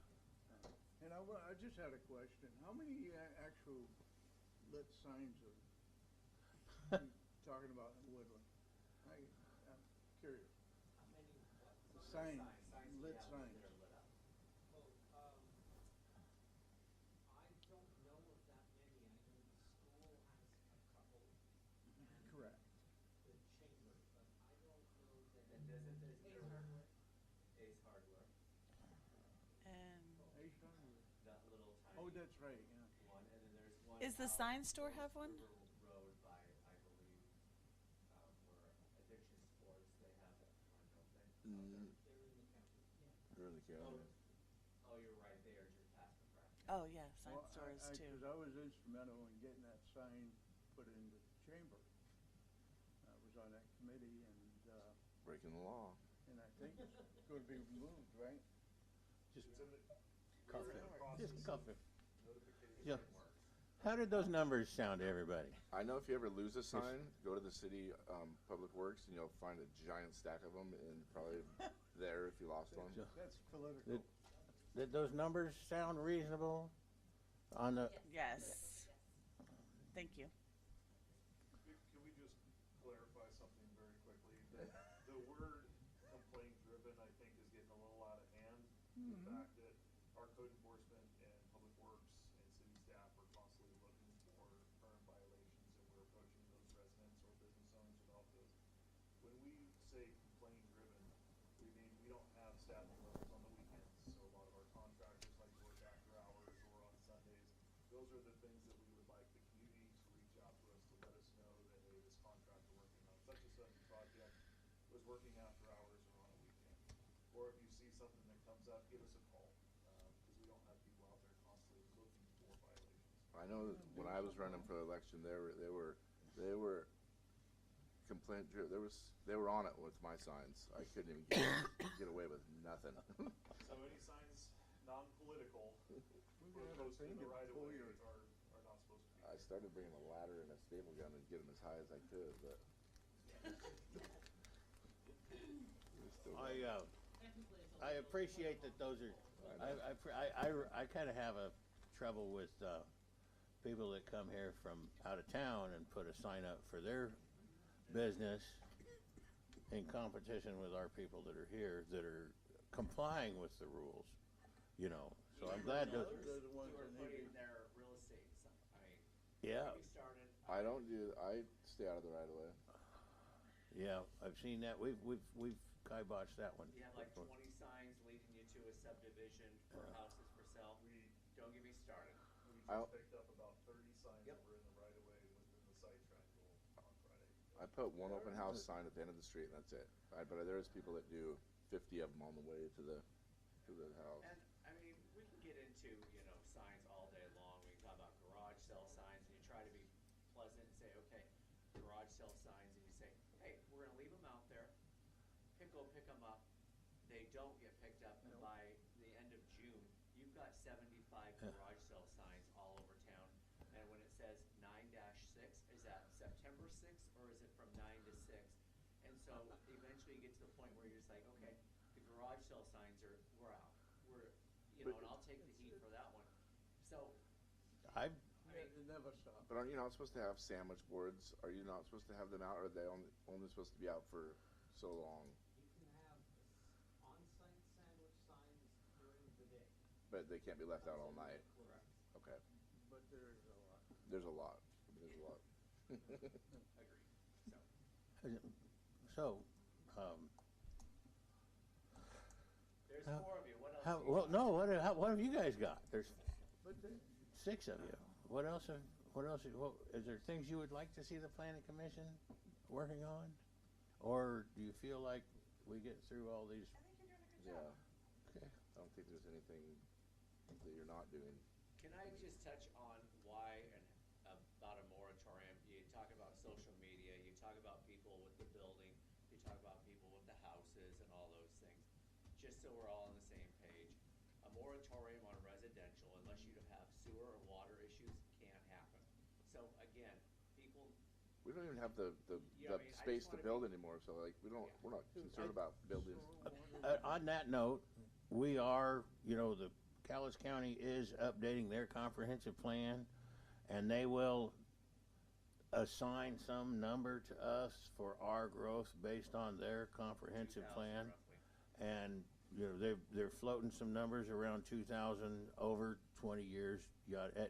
I think that we should have this meeting again next year, a little earlier in the year, and that will probably be one of the big topics of discussion is what Cowlitz County has handed down to us. I don't think we should meet until they hand that down, and then when they do, we should meet earlier because it might mean us updating our comp plan, and we would want to get it started on that as soon as possible, because it might mean updating our comp plan. That was something I was So- gonna say, is I feel like that would be a good idea to meet again before that happens. So you and I are on the same wavelength. I think that's. I have a quick Before it question. happens or after it happens? I mean, Well, I think we right, should, when it we need to know the number, right. right? When, and figure out how we're gonna dance with it. I have a After quick, I'm sorry, I have a question. It's kind of planning related, but it's kind of not. It's about exit 21. Why couldn't they, in the interim, temporarily for now, just put a right-hand turn lane that just curved off and went to the bridge like you're going to go up Hayes Route, and eliminate anybody who's having to sit there waiting to turn, could just go over to the bridge and go up You go right through that. before the property light. that's there to Yeah, the- before the light, go through where the old parking lot used to be right there, and just literally take gravel and asphalt and just a turn lane. I mean, that would relieve so much. The state of Washington is getting Oh, I mean, that it's stuff. so simple. But they could also put paint further up on the road or a So people sign do the right versus saying the that the left lane is the one that you want to go Straight. straight or left, and the Yeah. right one is the turn only. Yeah. Like, that doesn't cost very much either. No, it Maybe, like, someone should just Do it. throw some paint right Can we there. all rent a school bus and just all of us together go to Washington I State mean, you Park could put and a turn lane in there Transportation one to say- day. It would literally take that long to it's ridiculous. A couple of the things that I brought up for planning commission, and Travis has looked at too, is there's cities that have put a moratorium on like these Cramwell Grove type buildings that are gonna sit empty and not actually bring in jobs for how many years and to put a moratorium on these huge warehouses. And also, one of the other cities, I think it's Richland, where they just tried to get an LRA in, is looking at trying to put a moratorium in until they can make it meet their code. And so, to try to work around the state trying to force the LRAs in communities. But, I've never heard my thing about LRAs, so they're trying to take the sex offenders off of McNeil Island and put them in less restrictive accommodations. They do not go by the other sex offender guidelines, even though these are the worst of the worst. They don't notify police. They put them next to schools. They put them next to school bus stops. All this kind of stuff, and there's almost no way to stop them. I saw And that. so- I think we shared And that. so, but one, Richland just beat theirs, I think it was Richland, beat theirs, get it out, and they're trying to put a moratorium down until they can figure out a way to code restrict it. Yeah, that's not good.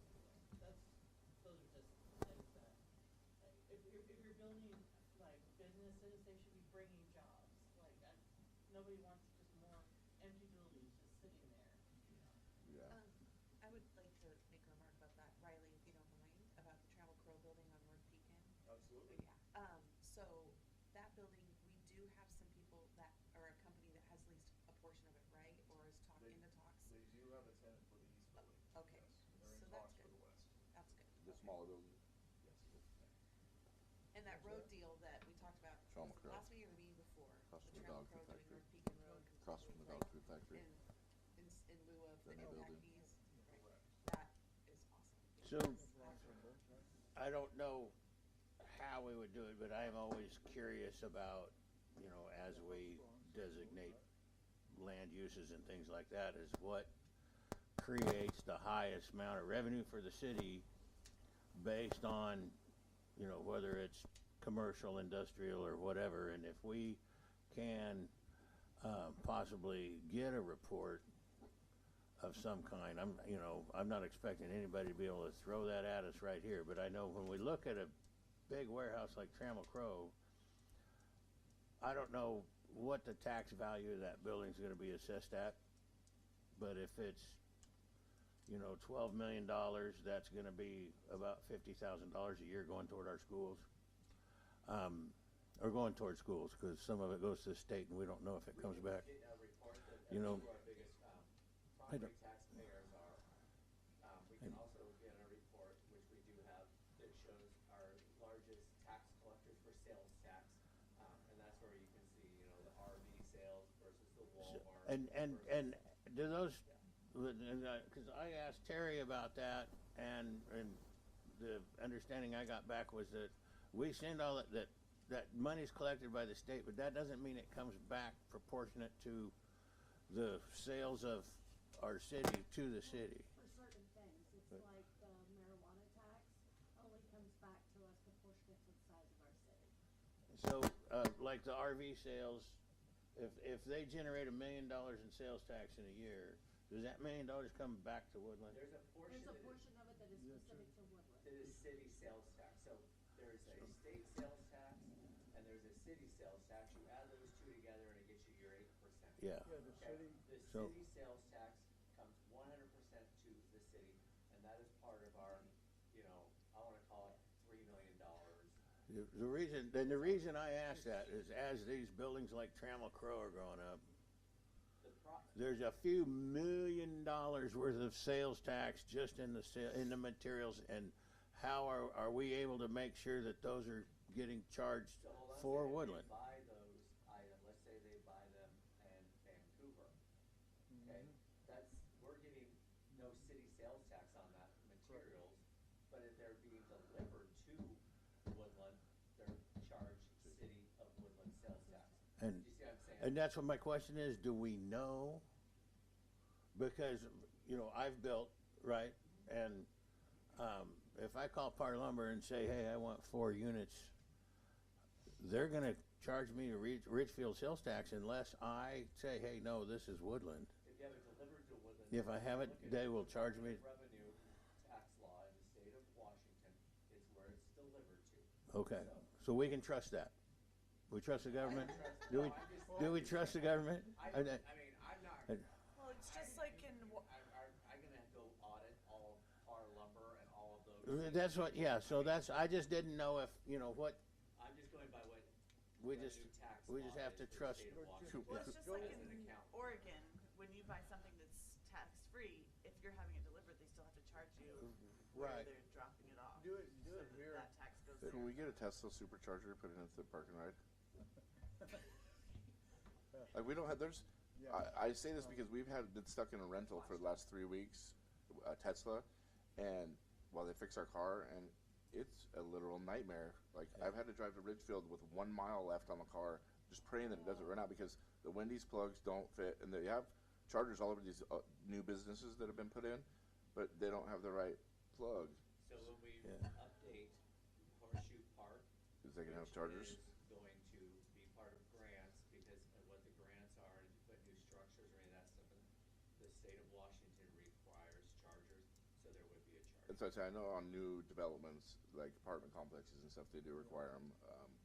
But yeah, the supercharger ones are the.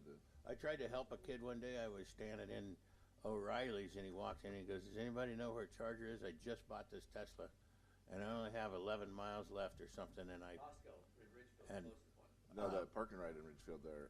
so I just looked at him and I said, by the "Walmart." AMPM. Oh, yeah. I mean, but Costco has a. They have the bank of the actual Yeah. supercharged So fast chargers. I told this kid Walmart. They're right there at Walmart. And so as I left O'Reilly's, I went, I thought I'm going to check on this kid. They were all gone at Walmart. There's two in So Wendy's, right? he only had so many miles, so I said, "Jump in my car. I'll drive you around. We'll find you one." There was They're one at only Arco. at It was Walmart. disconnected. It's a there are. desert here. By the It- garden section, right? At Walmart? She drives a BMW electric. They're by the garden section at Walmart? Not anymore. So. Do they take them out? Yeah. Oh. Okay. Yeah. So anyway. Anything else on this item here? Which one? No. Okay, all right. Anything that Sharon, Brian, anybody you guys want to chime in on? I want to make sure y'all got it. I think I put that kind of, I think I put those sentiments on my Post-its, but what I was writing down was kind of like larger, just intent stuff, not anything specific, just. Perfect. I'll let my Post-it speak for me. That's, we're gonna know which one is yours. Did you put your name on up there? Yeah, but I block print like a serial killer, so you'll see. And just so you know, when Mr. Simpson says, "Since I got you on the phone in here," he always says that to me on the phone. "Since I got you on the phone," Nice. sign her. "Since I got you on the phone." So. It's very rare to have you on the phone. Yeah. Dave, check your phones, you'll see, you'll be charged different cities. Okay. Yeah, I mean, we do, it's just like, we do have sales tax on our Yep. phones, cell Yeah, phones. yeah, Yeah, But- but you can be paying, 50 cents for emergency services here and, different cities. No, yep. And you're being charged a price and you can't get it changed. Or if you have your phones, you know, and your work or something, and or you're not paying sales tax, so. I just expect we should have a big spike in sales tax with all of this construction that has happened. So and the all first, we talked about that at council meeting, I brought that up, is, if you look at the first quarter this year over last year, we're up about $75,000 sales tax wise, year to date. So. Anything we can do to help increase the revenue. We want to know. Okay, update on Hunter Davidson. All right.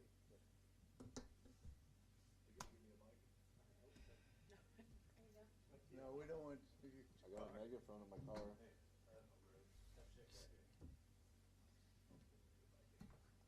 Are you gonna get to sit with us? Wow. I feel. All right, Riley Bennell, Public Works Director, for those of you that don't know me already. One, does anybody have any questions about 100 Davidson? Or do you want to just go into the overall idea and prospects? We invited Donica to come join us at the table if she'd like, since she was part of 100 Davidson. Would you like to come join us?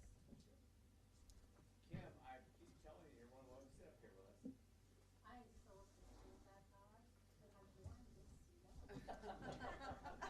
I mean, had we known that we were gonna get rid of the volunteer fire department, we could have kept it as a fire department. Well, more to come on that discussion. So the port has reached out, I believe, early 2025, late 2024. They wanted to partner with the city to look at certain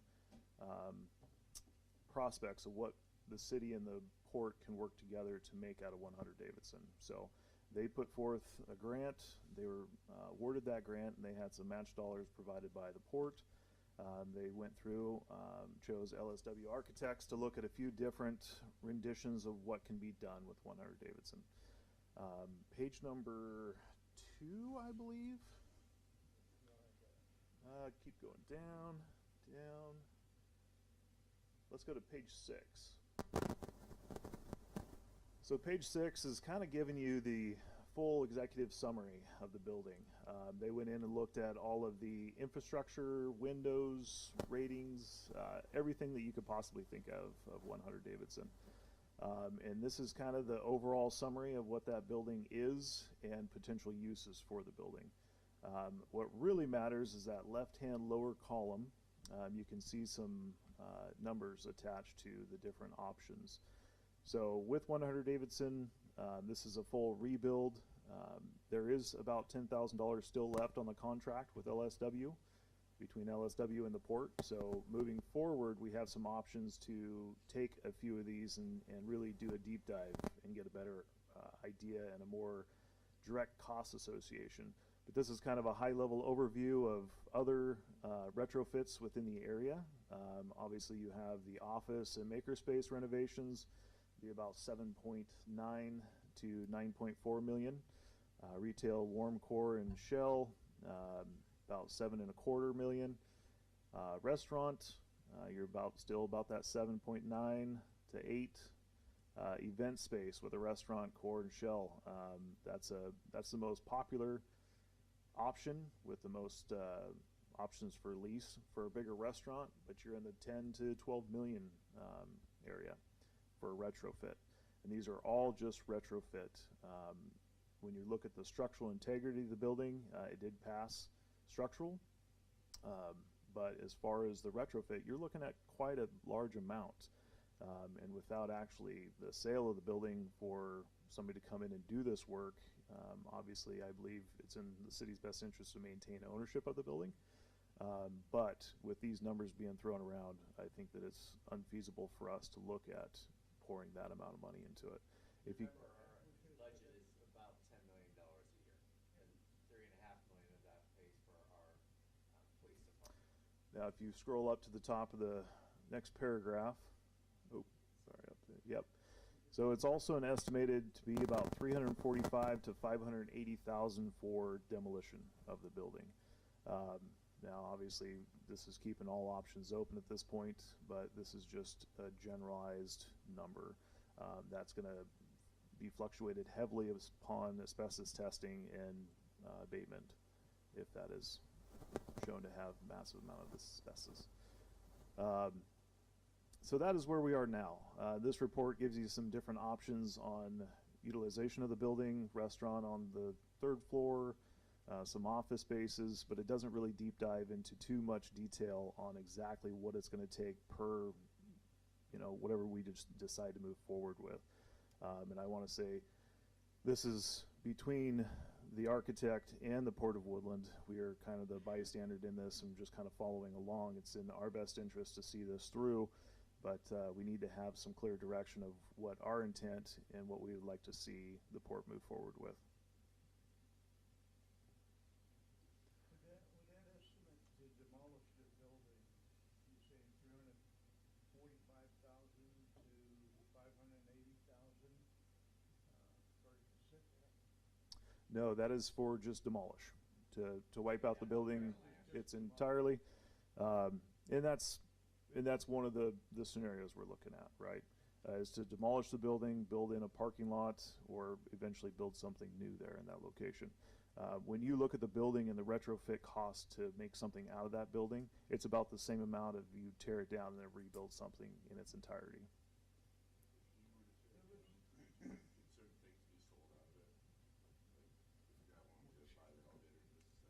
So the elevator itself, we keep up on the inspections, on the quarterly inspections. I believe if you were to remove that elevator, it would no longer pass inspection.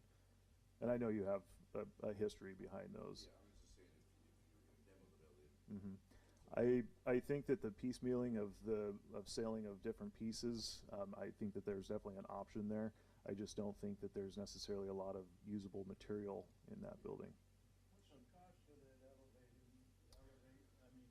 elevator to be inspected versus to pay the fine? Well, so we just pay for the inspection fee. I believe it's on a quarterly basis. Yearly permit, but by quarterly we have to have that inspected. So I believe it's $748. I know that sounds exact, but I try to. per quarter. So To about 3,000 a year. yeah. But still, the main part of that building is bad when we left it. So there is a misconception of the overall condition of the building.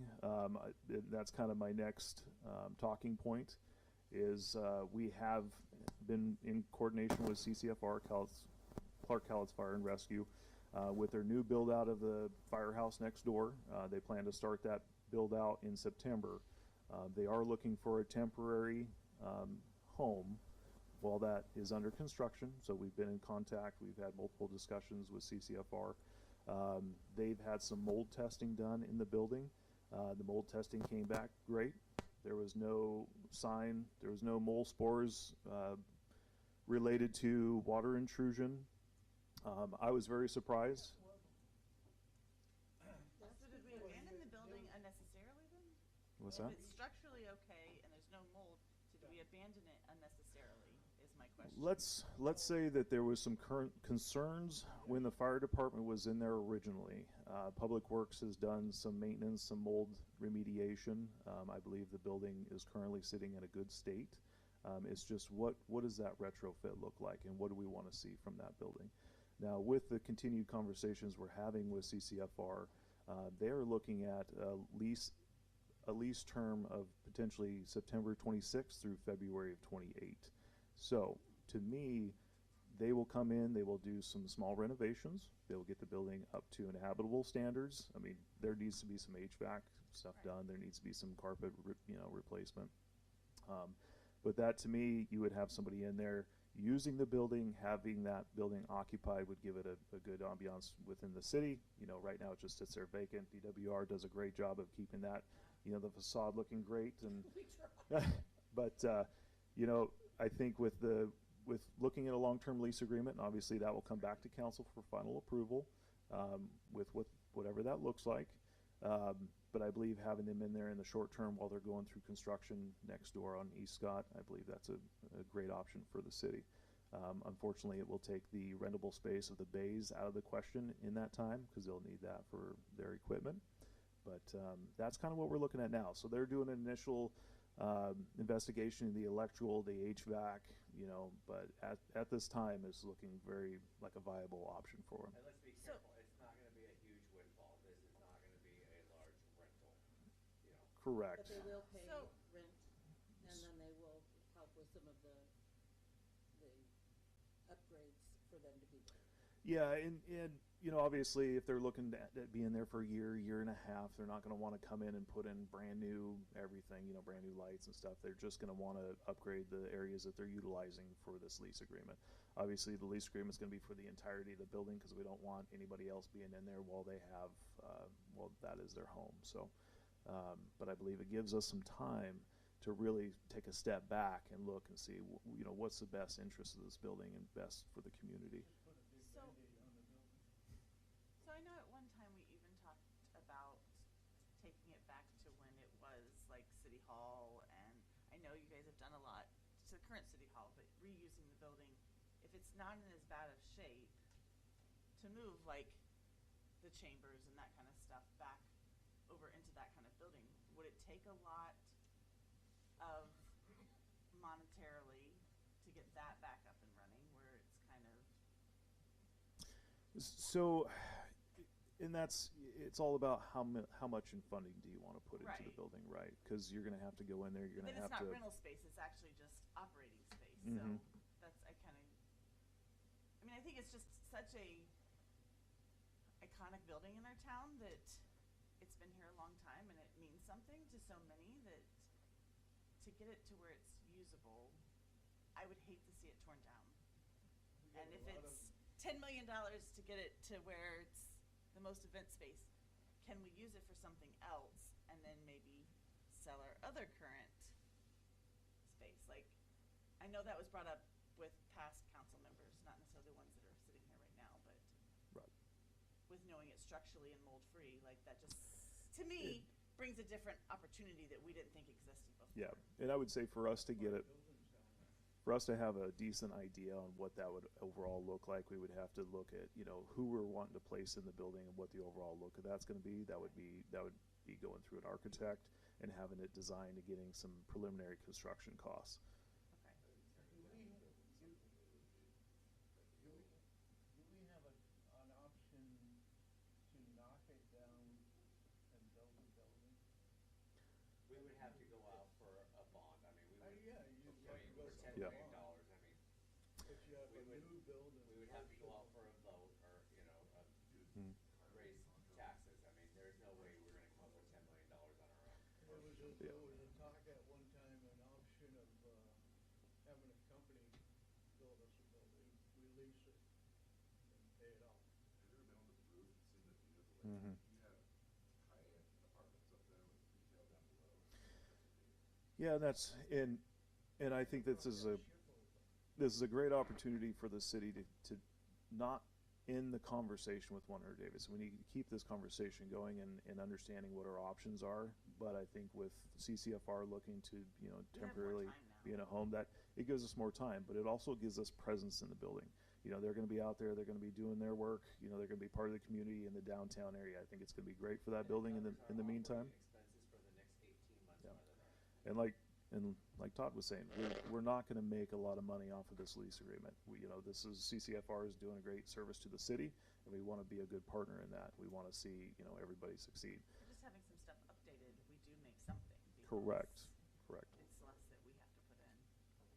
I would like to just input that, by spending so much time in the building and with people as they were coming down for events and things, the consensus that we picked up on for the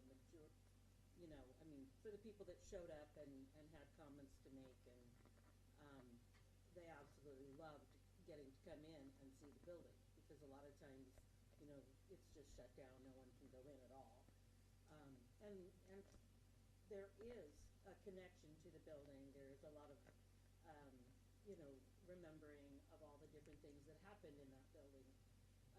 And with that being said, they also really expressed that they wish that it could become like a center for smaller events where, almost like a kids club in one area, where there's different fun things for kids to do and come in, and different events, just like different. I know our seniors now have a place, DWR has a place, but there's still a lot of need for locations for families to be able to do different fun events together. I know that pickleball has been brought up for years, and to have an indoor pickleball court would be phenomenal. You'd bring people in from all over the place to be able to play that, believe it or not. So recreation, I think, needs to not be taken off the table. I think the fact that you've got someone that is going to come in and definitely keep it, no building thrives empty, just like a house. They don't do well. And so I think if you can, definitely have a renter in there that's going to just at least do something to freshen it up. And when you come around the corner to downtown, it's one less thing that just looks like it's barely sitting there, and it is not falling down. It's unfortunate that it had that reputation, but I was grateful when we finally got that information professionally reported, because it was very frustrating to keep hearing how dilapidated it was, and if you'd spent any time around it or in it, you'd realize it wasn't. So they are currently looking for the fire pole. That's awesome. They don't know exactly where that went, but they're looking for it. Down in Portland, off of 100. Absolutely. The whole point of this discussion is what do we want to do with that building, right? So I don't know the answer to this. How far back does that lot go? Does that lot go all the way back to the residential property? Goes to the White House. It goes all the way to the, okay, so The people I don't. who originally owned that White House gave that land to the city. Probably right back to that fence. So I don't know if Brock's maybe has reciprocal accessing easements across that back property or whatnot that would preclude, no? So what I'm getting at is you have a building on a much larger lot that isn't being And, yeah, that is correct. We, I think you mentioned retail and residential above.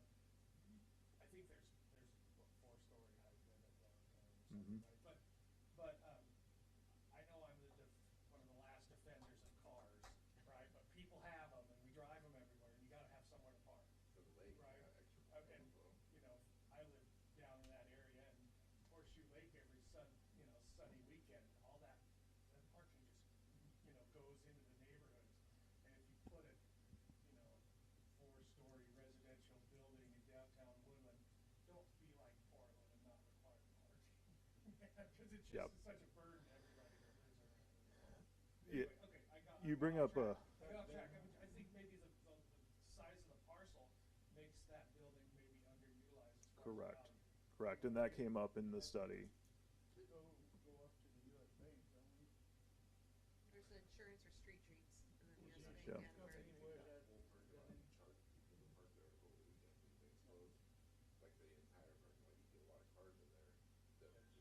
And since they're all parking there anyway. They are. To go off what she was saying, I think that there's a lot of nostalgia in the community because if you grew up here, you walked from the preschool or from the grade school to go to the fire station and go through Ford all the way back. So, I mean, people who grew up there, but the older people especially, I mean, that building was fundraised by the fire department. That's how that building got built originally. And so people who know that history and who've been here a long time, you're gonna get a lot of pushback selling that building until all that generation moves on. That was 1969, wasn't it? But It was 78 made in is 69. What's up, Terry? I would like to bring up a couple of financial points. That is designated right I'll away. just finish Hold if on, that's yeah. okay. So as we're talking here, there's a few things that I've heard that we need to remind financially. So if we talk about putting in parking, we would need a parking permit officer that would go around and monitor that if you're gonna be charging for parking, because that's how that parking gets enforced. So that would be expenditures that we would need to look forward to. And if we spend the money to do this on the building, some of the things we need to remember is we can't go out and get loans. We will be spending our investment money because we cannot get more loans. That is against the RCWs and stuff as long as we have money. And we have invested money and we should be, that's what we would be using. And right now, what we're talking about, if we did just demolition, Demolition. thank you.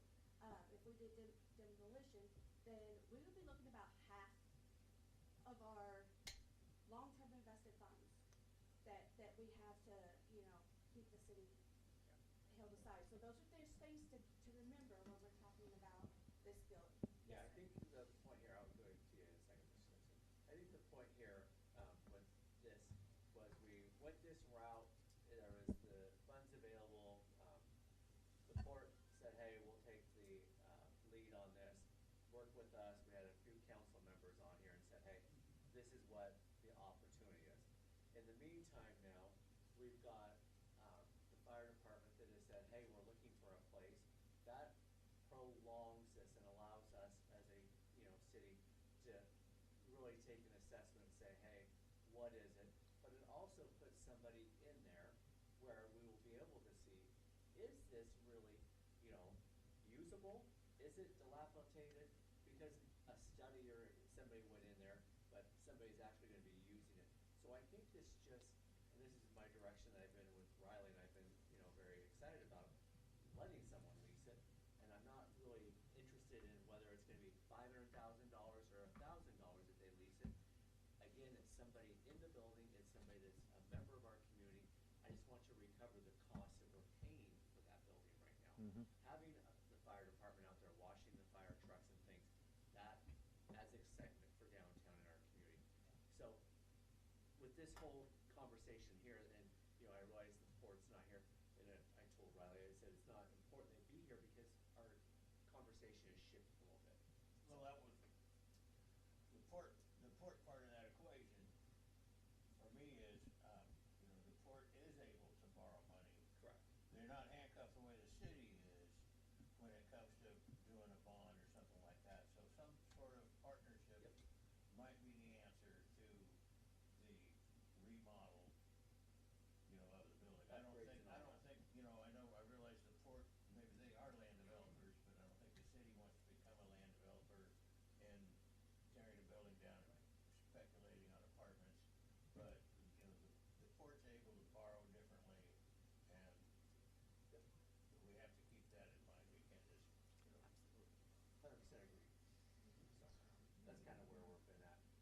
So it's very important for us to keep the conversation moving forward if we do end up with a long-term lease agreement with CCFR for that building. Realistically, without bringing the port into it, because they do have other funding opportunities that the city does not have access to, we're looking at two potential short-term options. We either tear the building down, which we can look at grant opportunities to do so, to cover and equal those costs, or we open it for like a small marketable market space for individual, lease agreements.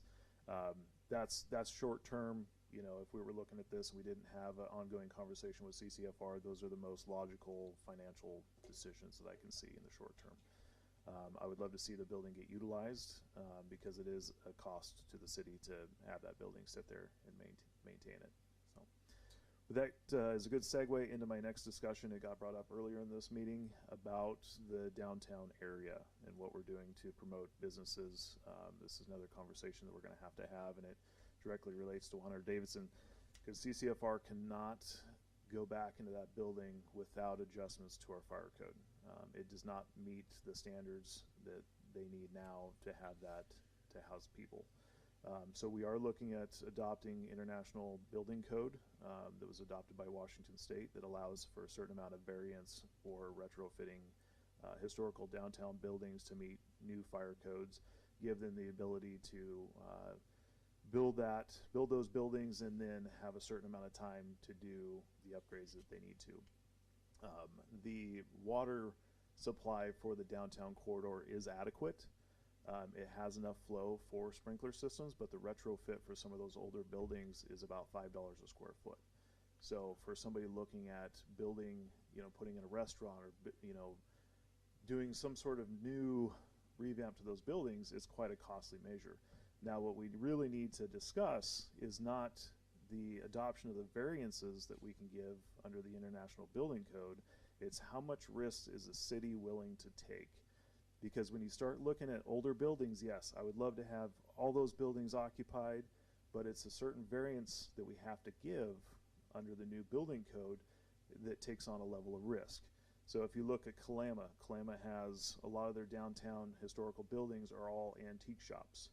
Antique shops bring in a lot of old wood furniture, and unfortunately the downtown buildings 1910, 1905 have commercial over residential, right? Residential over commercial. So you have a whole nother aspect that you need to look at in the fact that if one of those buildings catches on fire, what kind of risk level is the city willing to take?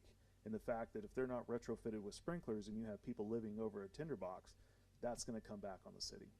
So Why does it come back on the city when you're adopting something that the state of Washington has adopted? because the International Building Code gives the city to allow a certain amount of variance on build out. So we can allow them to move in, we can allow them to open the business with the option to retrofit within 4 to 5 years. Now, but that all comes back on the risk level.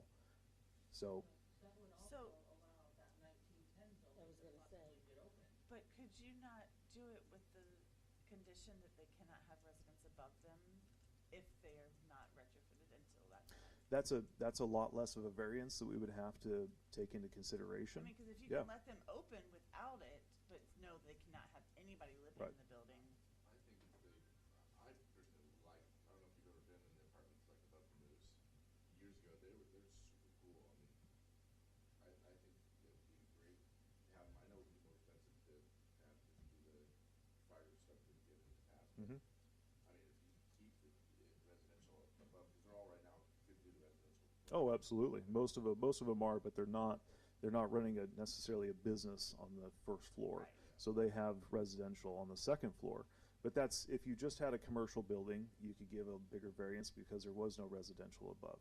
But when you start doing, owning a business on the first floor, but you have residential overhead, that's where it becomes the risk. Because they have residential over the top already. I believe that's an existing non-conforming to our current code. So would they be required to put like fire escapes out the back, like down the side of the building? So that's kind of getting into the variance in the International Building Code.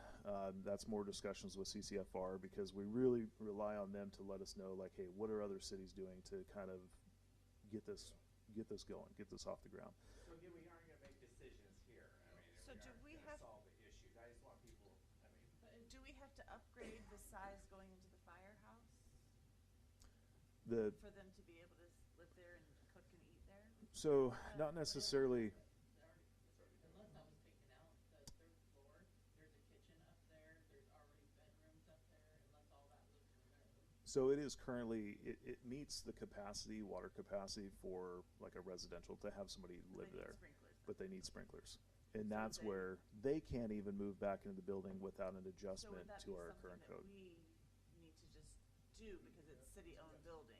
We have to cover that cost. So, Or are we gonna so try with to- the adoption of the International Building Code, we would allow a certain amount of variance for sprinkler. So that's where I say take the, you're taking into consideration the risk.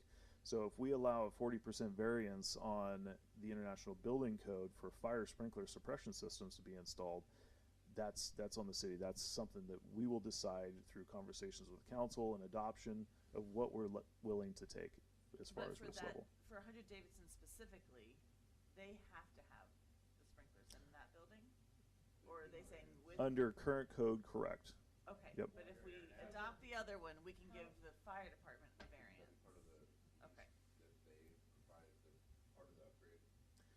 I would say that if you required them to do part of those upgrades, it would no longer be a viable option for them. Right. Like I said, it's about a. we don't have the funds, they don't have the money. My experience with the Cowlitz fire is they want sprinklers even when you're not required to have sprinklers, so. Well, and Are they gonna buy into this in any stretch of the imagination? well, and that's I'm talking any building. yeah. Are they gonna buy into that variance? So the recommendation for adoption of the International Building Code is actually coming from CCFR to allow the variance.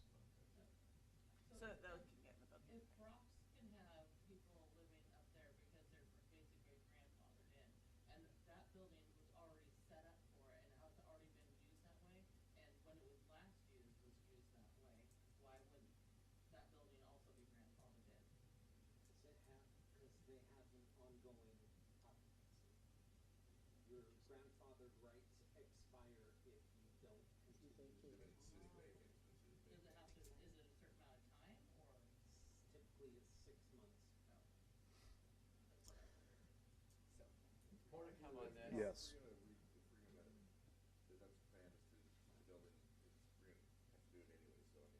Yeah, absolutely. And like I said, with looking at an adoption of new code for fire for our downtown corridor, I think it's great. I think we need to have those variances, but we need to have a good understanding of what variances we're going to allow for what kind of occupancy, right?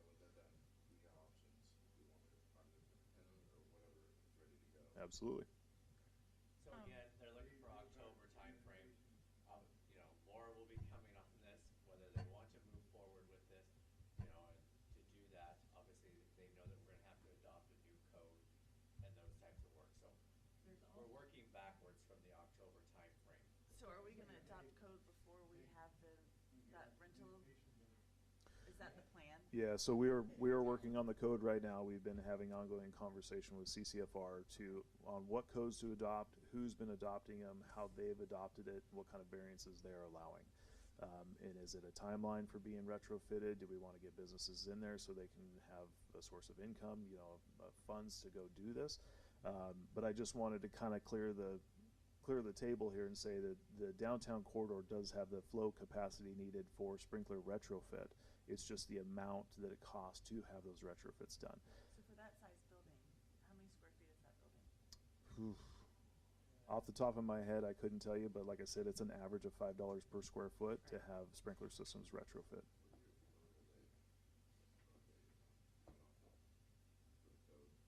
For current It's 8,600 square feet. for current fire code, that I couldn't tell you. I know that I believe the Washington State adopted the International Building Code, which is what we'll be operating under. So if you make this variance, if this goes through, for 100 Davidson, would that same variance we offer to, like, the 1910 building, those other ownerships? Because that's been some of those issues as to why they're Yep. vacant. Yes. So when you adopt the code, and Travis knows a lot about this, we have a certain amount of leeway and variances. Obviously, bigger discussions come back to council for approval, and they go to the planning commission for recommendation and approval as well. But we have the opportunity to allow a certain amount of variance. Now, it varies drastically when you're talking about residential over commercial, because then obviously it's a whole nother ballgame, right? You want to make sure that the residents living above are safe, and there's proper measures in place. But those are all variances that we can look at on a case-by-case basis. But once adoption of, Usage of the building, yeah, those types of deals, so I mean. the overall code adoption allows us to have that variance ability to work with those. And that's the number one project that we're working on right now. So. I think it's also worth noting that there are more technology coming out, because there is testing going on at colleges for fire service using sound waves to put out fire. So some of these old buildings, that could actually be a possibility for them if they're variants at this point to actually have new technology that may be cheaper for them to have something that's safer Yep. down the road. All right, anything else on this subject? Can I ask one question? The irony aside, you have to make a variance for fire code to move in the fire people? Is that That is correct. Now, Don't you get like a bonus for having a zero response time? I just. Right there. Bonuses with Right city there. funds. Come on, Brian. I just want to add, though, just for history's sake and give a little backstory, we were in the process of looking at adoption of this international building code prior to CCFR looking at 100 Davidson. So this is not a favor done just for the fire department. I'm all for leasing it to the fire department. Yeah. I think that the Trying irony to of be it is creative with what we can do down there, and ideally, the building's there, rent it to somebody, right? That's the Right, cheapest, that's the absolutely. best financial sense, right? So, I'm saying if it's worth a lot, we should maybe Well, and I don't know keep it that it for a would while. cost quite as much to sprinkler it, because part of your square footage is the huge bay, which would obviously be less sprinklers than, at least almost half that building is bay area. I don't know that that's true. If you're parking vehicles in it, fuel in it, You would still have sprinklers, but it's not, you don't have to go in the walls and all. Oh, I see what you're saying. so question, what does that building cost us right now to rent, or to operate yearly? Does anybody know? We'd have to figure that out, because we have to account for all the permits and things like that, the taxes that's paid on it, as well as our insurance that we pay on it. But it's something and utilities, we Well, can get that number. And for I you. guess the reason I say that is because if we're renting it for 18 months and we see that it's gonna be $43,000 to, say, get the water all fitted, if we even put a percentage of that, knowing it covered our current expenses, plus adding a little bit of what it would cost in the end result, that for our next purpose, be able to do that, it would be nice to kind of have some of that coming into our pot to set aside to Yeah. retrofit. Realistically, the whole reason that the city moved out of 100 Davidson wasn't because the building was in bad shape or anything like that. We were out of space because the fire department was there, and we took up the most space. So not having the fire department in there, and you wouldn't have the police in there, you would actually have tons of office space, because you used to have police, fire, and all the city's departments in there. There's one office space that's by the council chambers that was the fire chief's office. So all of the second floor is a bathroom, the council chamber. Yeah, I've been in there a couple of times. And then the third floor was utilized by the fire department. So yeah, but just to kind of follow up on your last question is we have to look at most of our maintenance costs there are hard costs, for utilities, providing heat, electricity, And they'll now water. cover. They will now cover. So it's not a one-to-one return on, Okay. we have very But, few. well, what I'm saying is, if we look at I don't know what their budget is to run it for a year and a half, but if we're able to put any of that cost of what it would cost to retrofit, I think we should look at that option, knowing that whatever we're getting above and beyond what we're no longer gonna have to pay would cover that 43,000 after they move out. I think it would be beneficial to the city to go ahead and set that money aside for that purpose. I'd be careful, the rent probably is not gonna cover $43,000. I'm not saying that, I said go towards that. But, right. So we'll have ongoing conversations it's just something that as this Again, develops. It's the fire department that is doing a service for us, so, Yeah. for our community, so we are trying to, create solutions and partner with them. This isn't a, hey, let's a windfall, let's get, a No, I'm not- stacker, Get so. some of that property tax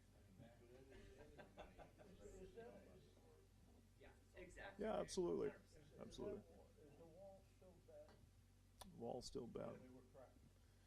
The wall is cracked, but we had a structural engineer give us a sign off that it does have structural integrity to meet today's standards. Almost like the movie Clock. Yeah. Yeah. How much you pay? All So right. there will be more to come in the near future about the adoption of new building code for the fire section, and our talks with CCFR on a long-term lease agreement. All right. Question. Carly, have you done an analysis of the liability differential with the new code versus the existing? What was that? Well, so he's asking, when I brought up the risk level of adoption of a new fire code that allows variance, what the risk assessment is. I would say the current risk assessment is 0 for the current code because nobody can inhabit those buildings, right? And it's just a case-by-case basis with the retrofit and adoption of new fire code. So, As far as potential liability, are we willing to accept the risk? And what is it going to cost us under worst case? well, I guess that's a case-by-case basis, and I don't know what any kind of other legal ramifications are for the city adoption of a code and allowing variances. Obviously, we take some responsibility in that, and that's what I like to know what our risk level and what our potential outcome could be. Having the fire department there for a year and a half seems like a pretty decent win for the city, in my opinion. I think it's a good thing. More action to come. Again, it has to go to council approval. We're at a workshop here. Can't make any action here. Just. Are you sure you don't want to talk about this more, Todd? No. It's tea time, I can tell. All right. Moving into, well, I just want to make sure that we keep on. This will be all on the website if you would like to go do a search on the website. Correct. That's what I say. It's on the website. Is it findable? Yep, that's what I said. Are you sure? Right, search at 100 Davidson. I had a question, I don't make it quick, I promise, but it was back on the kids' weight base. Is it? We've moved on. I just have a question. Is it on our website or on the city website Which piece? that it is, that?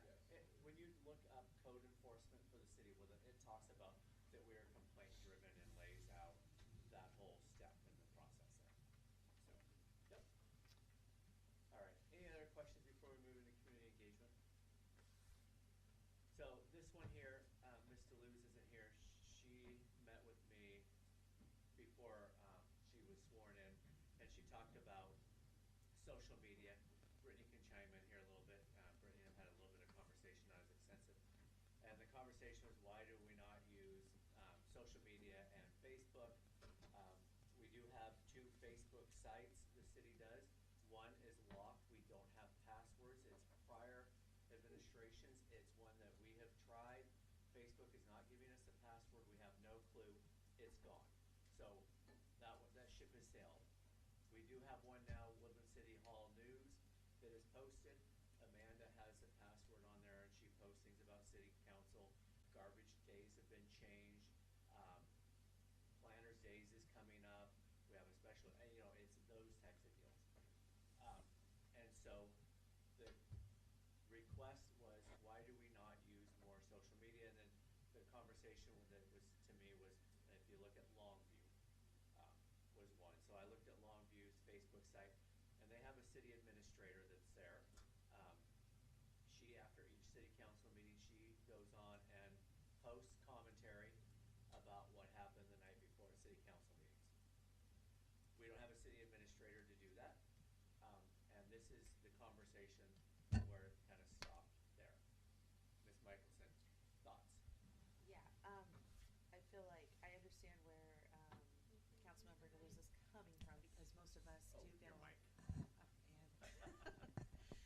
How does this work? So, basically, I get where Councilmember DeLuz is coming from, because nowadays most of us get a lot of our information, not all of us, but a lot of us get our information from social media, Facebook sites like that, and it keeps the community engaged a little bit easier than an actual website. So I do get where she's coming from that. I think the challenge is who is going to run our I mean, I know that Amanda's doing a great job, but she has a lot of other tasks that she has to do that are part of her job description. So is this something that we add to that? Is it something that we have the council members or planning commission all kind of be a part of it? You know, like, I wish she were here. I know she's, I think she's ill today, to kind of, you know, expand upon that. But there's opportunity there, I feel like. I do also believe that as far as, you know, things like Facebook go, there's a lot of community engagement already in the community groups that obviously are not ran by the city or any kind of government. So I feel like that was just kind of what she was wanting, was something that's just a little bit more interactive on Facebook and kind of brings, she was really trying, I believe, to model it a little bit after Longview and like, hey, this is what happened, and kind of keep people up to date. But I'm not sure.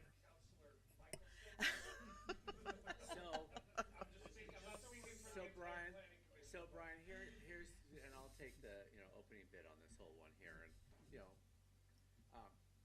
so for one of our city employees to do it, other than management, it would be a representative or it would be a representative employee.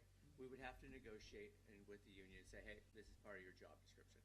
So having somebody in the union that is going to go post on social media, not going to happen. Right. I mean, that there. So then I look at these 5 individuals here, you know, and the police chief, and also, you know, the Woodland Police Department does have their own Facebook site. Council is the legislative. I am the executive side. My personal view is, for these individuals, when I do the analysis of all the things on social media and the engagement and who's showing up and whatever, and now all of a sudden it's gonna be like, okay, you guys need to start doing this, this, and this on social media. And then when we have the city attorney that came here a couple weeks ago, and it becomes now a court, or not a court, but it becomes a part of the record of what we're putting on social media. I would be for that if it was going to drive in and we were going to get hundreds of people to show up here. Just that's where my position is here. So again, I look and say, hey, are we putting the things that are out there that need to be? Is there a place? But having them, and so I even said to Ms. Michelson here, if you want to make a video after each city council meeting, send it in and we can post it on there. I'm not against any one of you. Here you go. But having one of them spend that kind of time when I don't see the value that's coming out of it. So, Amanda, speak. Thank you. So I hear all the comments about social media, and I'm going to speak from a perspective from a public records officer perspective. Social media is our worst enemy. Maintaining and keeping those records is difficult. You have to pay for extra services to basically monitor every little change that you're doing on social media sites. And the more social media sites you have, the more expensive it gets for a city. So the other issue that the city attorney also addressed is doing recap videos like I heard City of Longview does regarding city council meetings or any of the official recorded meetings could potentially be an issue for the city as far as being a part of the official record of the city minutes. and that becomes a huge issue. She really highly recommended that we keep the city minutes as the written record as they currently are. They are draft published. I try to do those the next day. Get those draft published so the draft minutes are out there on the website. So we're also looking at how to make that more present. You can also sit down and review the YouTube video recording of the meetings. How is that any different than doing another video with a recap? So from a public records point of view, and Travis and I both have to do public records requests, it's a true nightmare. It's our worst enemy.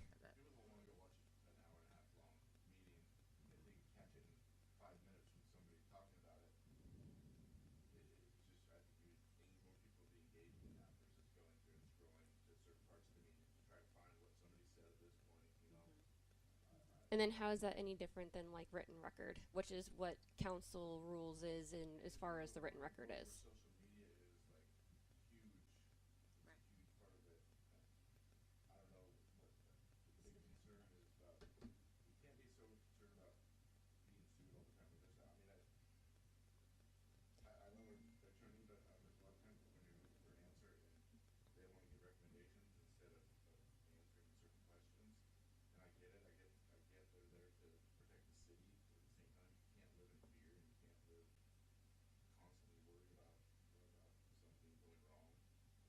I'm not worried about the suing. I'm more worried about the additional public works or the public records requests. They come in continual, right? But again, if you go out and make a post and then you turn around and change that post, so now we are having to work with Facebook. And if you all want to create a video and put it out there, send it to us. Okay, have at her. I mean, like Cliff Notes or something, if Yeah. we want to, if we have time. That's another thing. Okay, a lot but of see, us, that's my point too. It's like that. I'm not Jennifer. This was her. I understand it, but at the same time, I have 2 small children. I'm running a small business. I'm one of your counselors. So, but it is also that in the same vein, like Gabe said, some people don't have time to sit and watch an hour. So if there was a quick video, it was like Cliff Notes. This is what happened. But you don't want it to turn into other things. Like I know that she likes to post on certain different other topics. Right. Didn't want to be right. Kind of messy. The city and not expand into legislation and different things. Right. It would just have to be focused on city business. Yeah. On this, right? And then exactly. I mean, Miss Downey. So I know that we talked back in the Get to Know Your Council Members about some of this, but I think one thing I'd like to see versus the website versus social media is having like a lot of businesses and a lot of other agencies where you can subscribe like just through text, like text this 5-digit code and we'll put out like, okay, there's a council meeting today, there's a planning commission meeting, like We have that.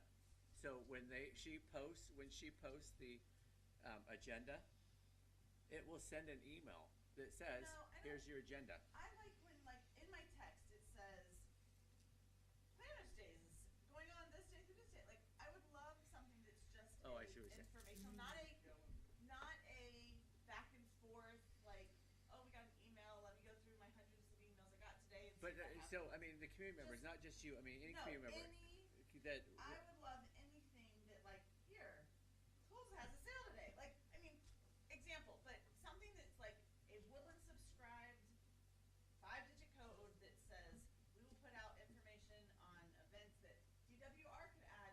Hey, hot summer nights are these dates, and it just goes out. We don't have to respond. We can check our phone and say, oh, this is the code. Yeah. Do you want to know how much those would cost? Because those are expensive too. But it's something.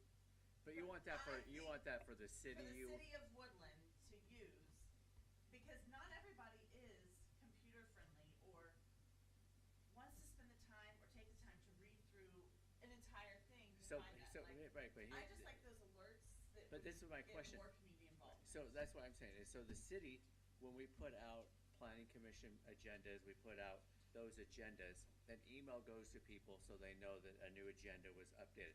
So my question here is, hot summer nights, is DWR. So now you're saying the city should be putting that on, and with Planters Days, which is a Planters Day, but now you're wanting the city. See, do you see what I'm saying? So you just said you only want the city items, but you just gave examples that are outside the cities. No, I just think in some way there needs to be like, I don't know, like we have our community calendar where we have anybody who is renting, like, you know what I'm saying, like.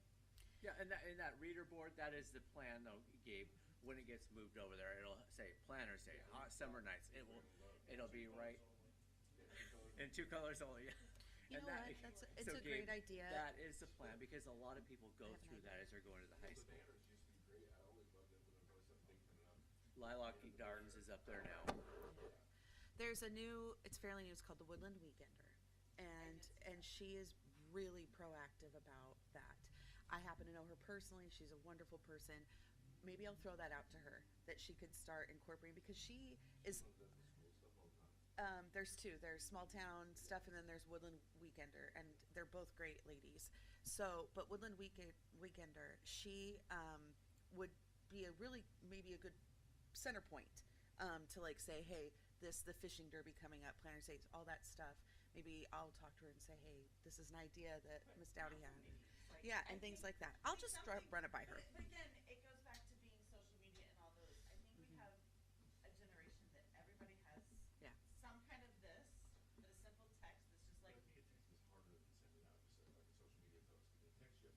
If you're on social media though. Yes. Okay, so here's this your generation thing, because I totally agree with you on that.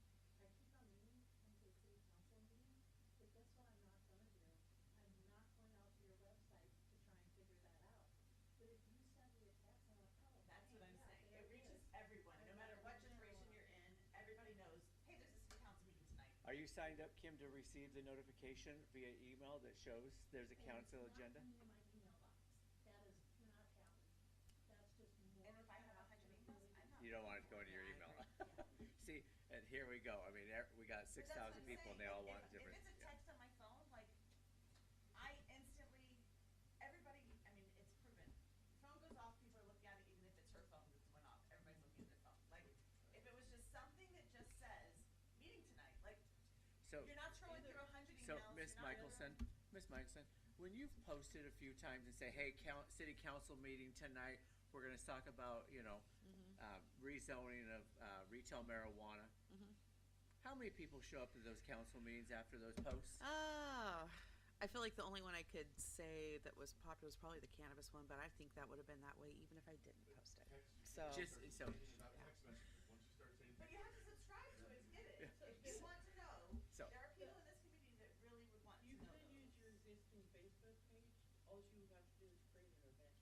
But if people have Facebook, there's a lot of people who do not have social media. A lot of that are people- even my generation. They don't do it. So even for planning things at school and all that, like I'm having to send a separate text to a list this long of people who don't get social media, don't check their emails. Like I just think a quick text, everyone gets those. I'm gonna just bring up another point, though, too, is if the city was doing this, I would probably subscribe to the text. I'm just not gonna subscribe to some random Woodland person. Right. Because we've all seen the social media. Absolutely. And I don't need that in my life. Right. Yeah.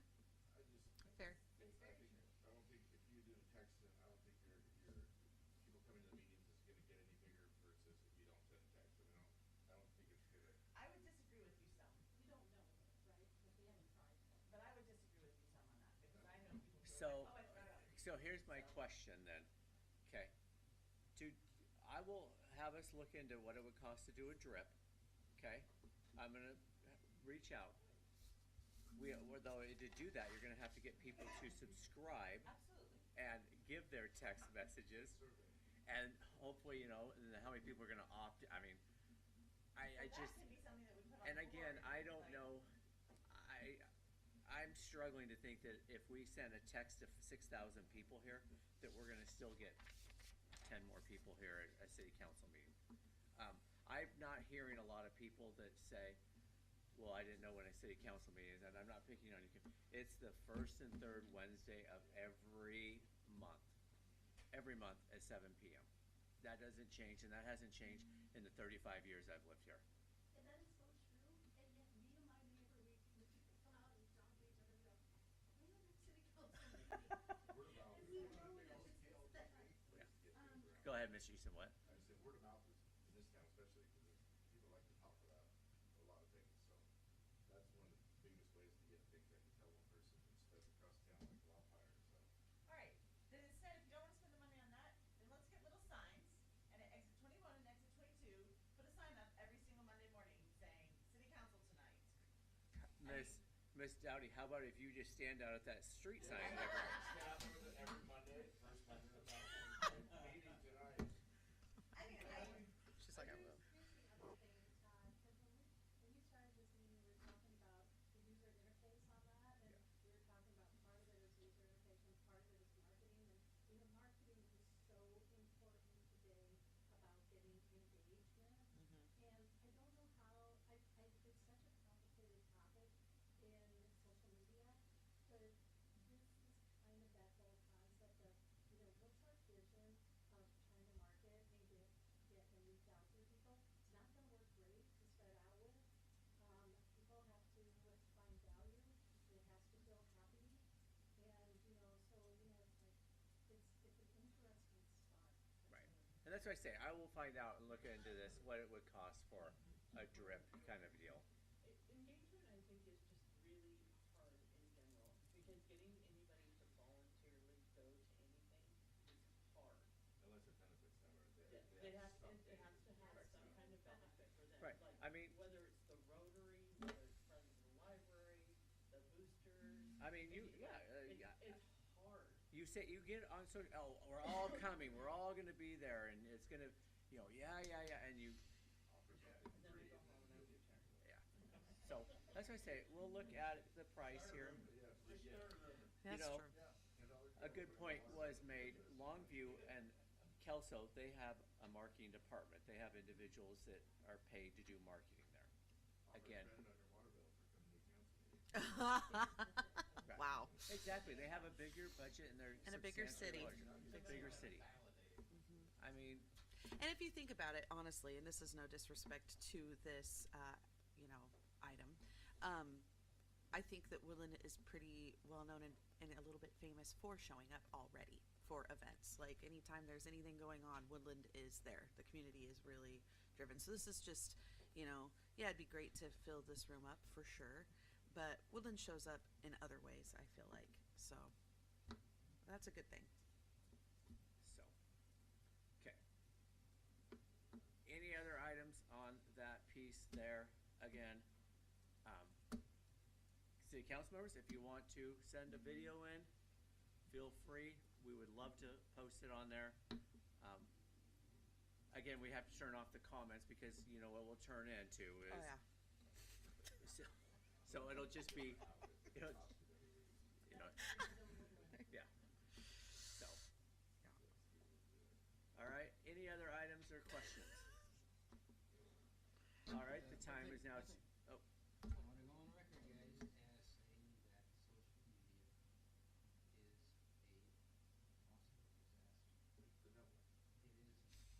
It is in disguise, absolutely. That is absolutely correct. I've been in IT from many, many years. And I'm telling you, the loopholes, the hackability, the false spreading of information to the wrong people at the wrong time leaves the city in a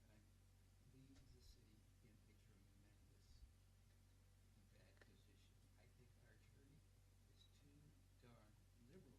If I were her, I'd say hell no. In no uncertain terms, I'm dead set against any social media, and I'm as sociable as the next guy. But let's use something else, like a vastly improved website. I give you good ideas on that. That's one-stop shopping. And if somebody's interested enough, they will find the information there if we make it readily available. Anything else? You're getting into territory we just should not be in liability-wise. Okay, I'd offer, that's not a bad idea. We're gonna get rid of all those Apple cards. Apple. As far as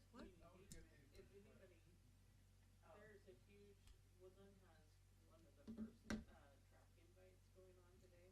That has not happened for decades. It's not, I mean, everybody, it's got 18 different schools there, 750 kids. Wow. There's food trucks out there, that kind of stuff. I got a text. I know. At the high school? Yeah. Wow, I had no idea. But there are, like, All right. Battleground has one, but anyway, there's other ones that are. All right. The time is now 10:59. Have We a great did day, it. guys. We did it by 11. 40 seconds, 45 Or like food trucks. Recording stopped.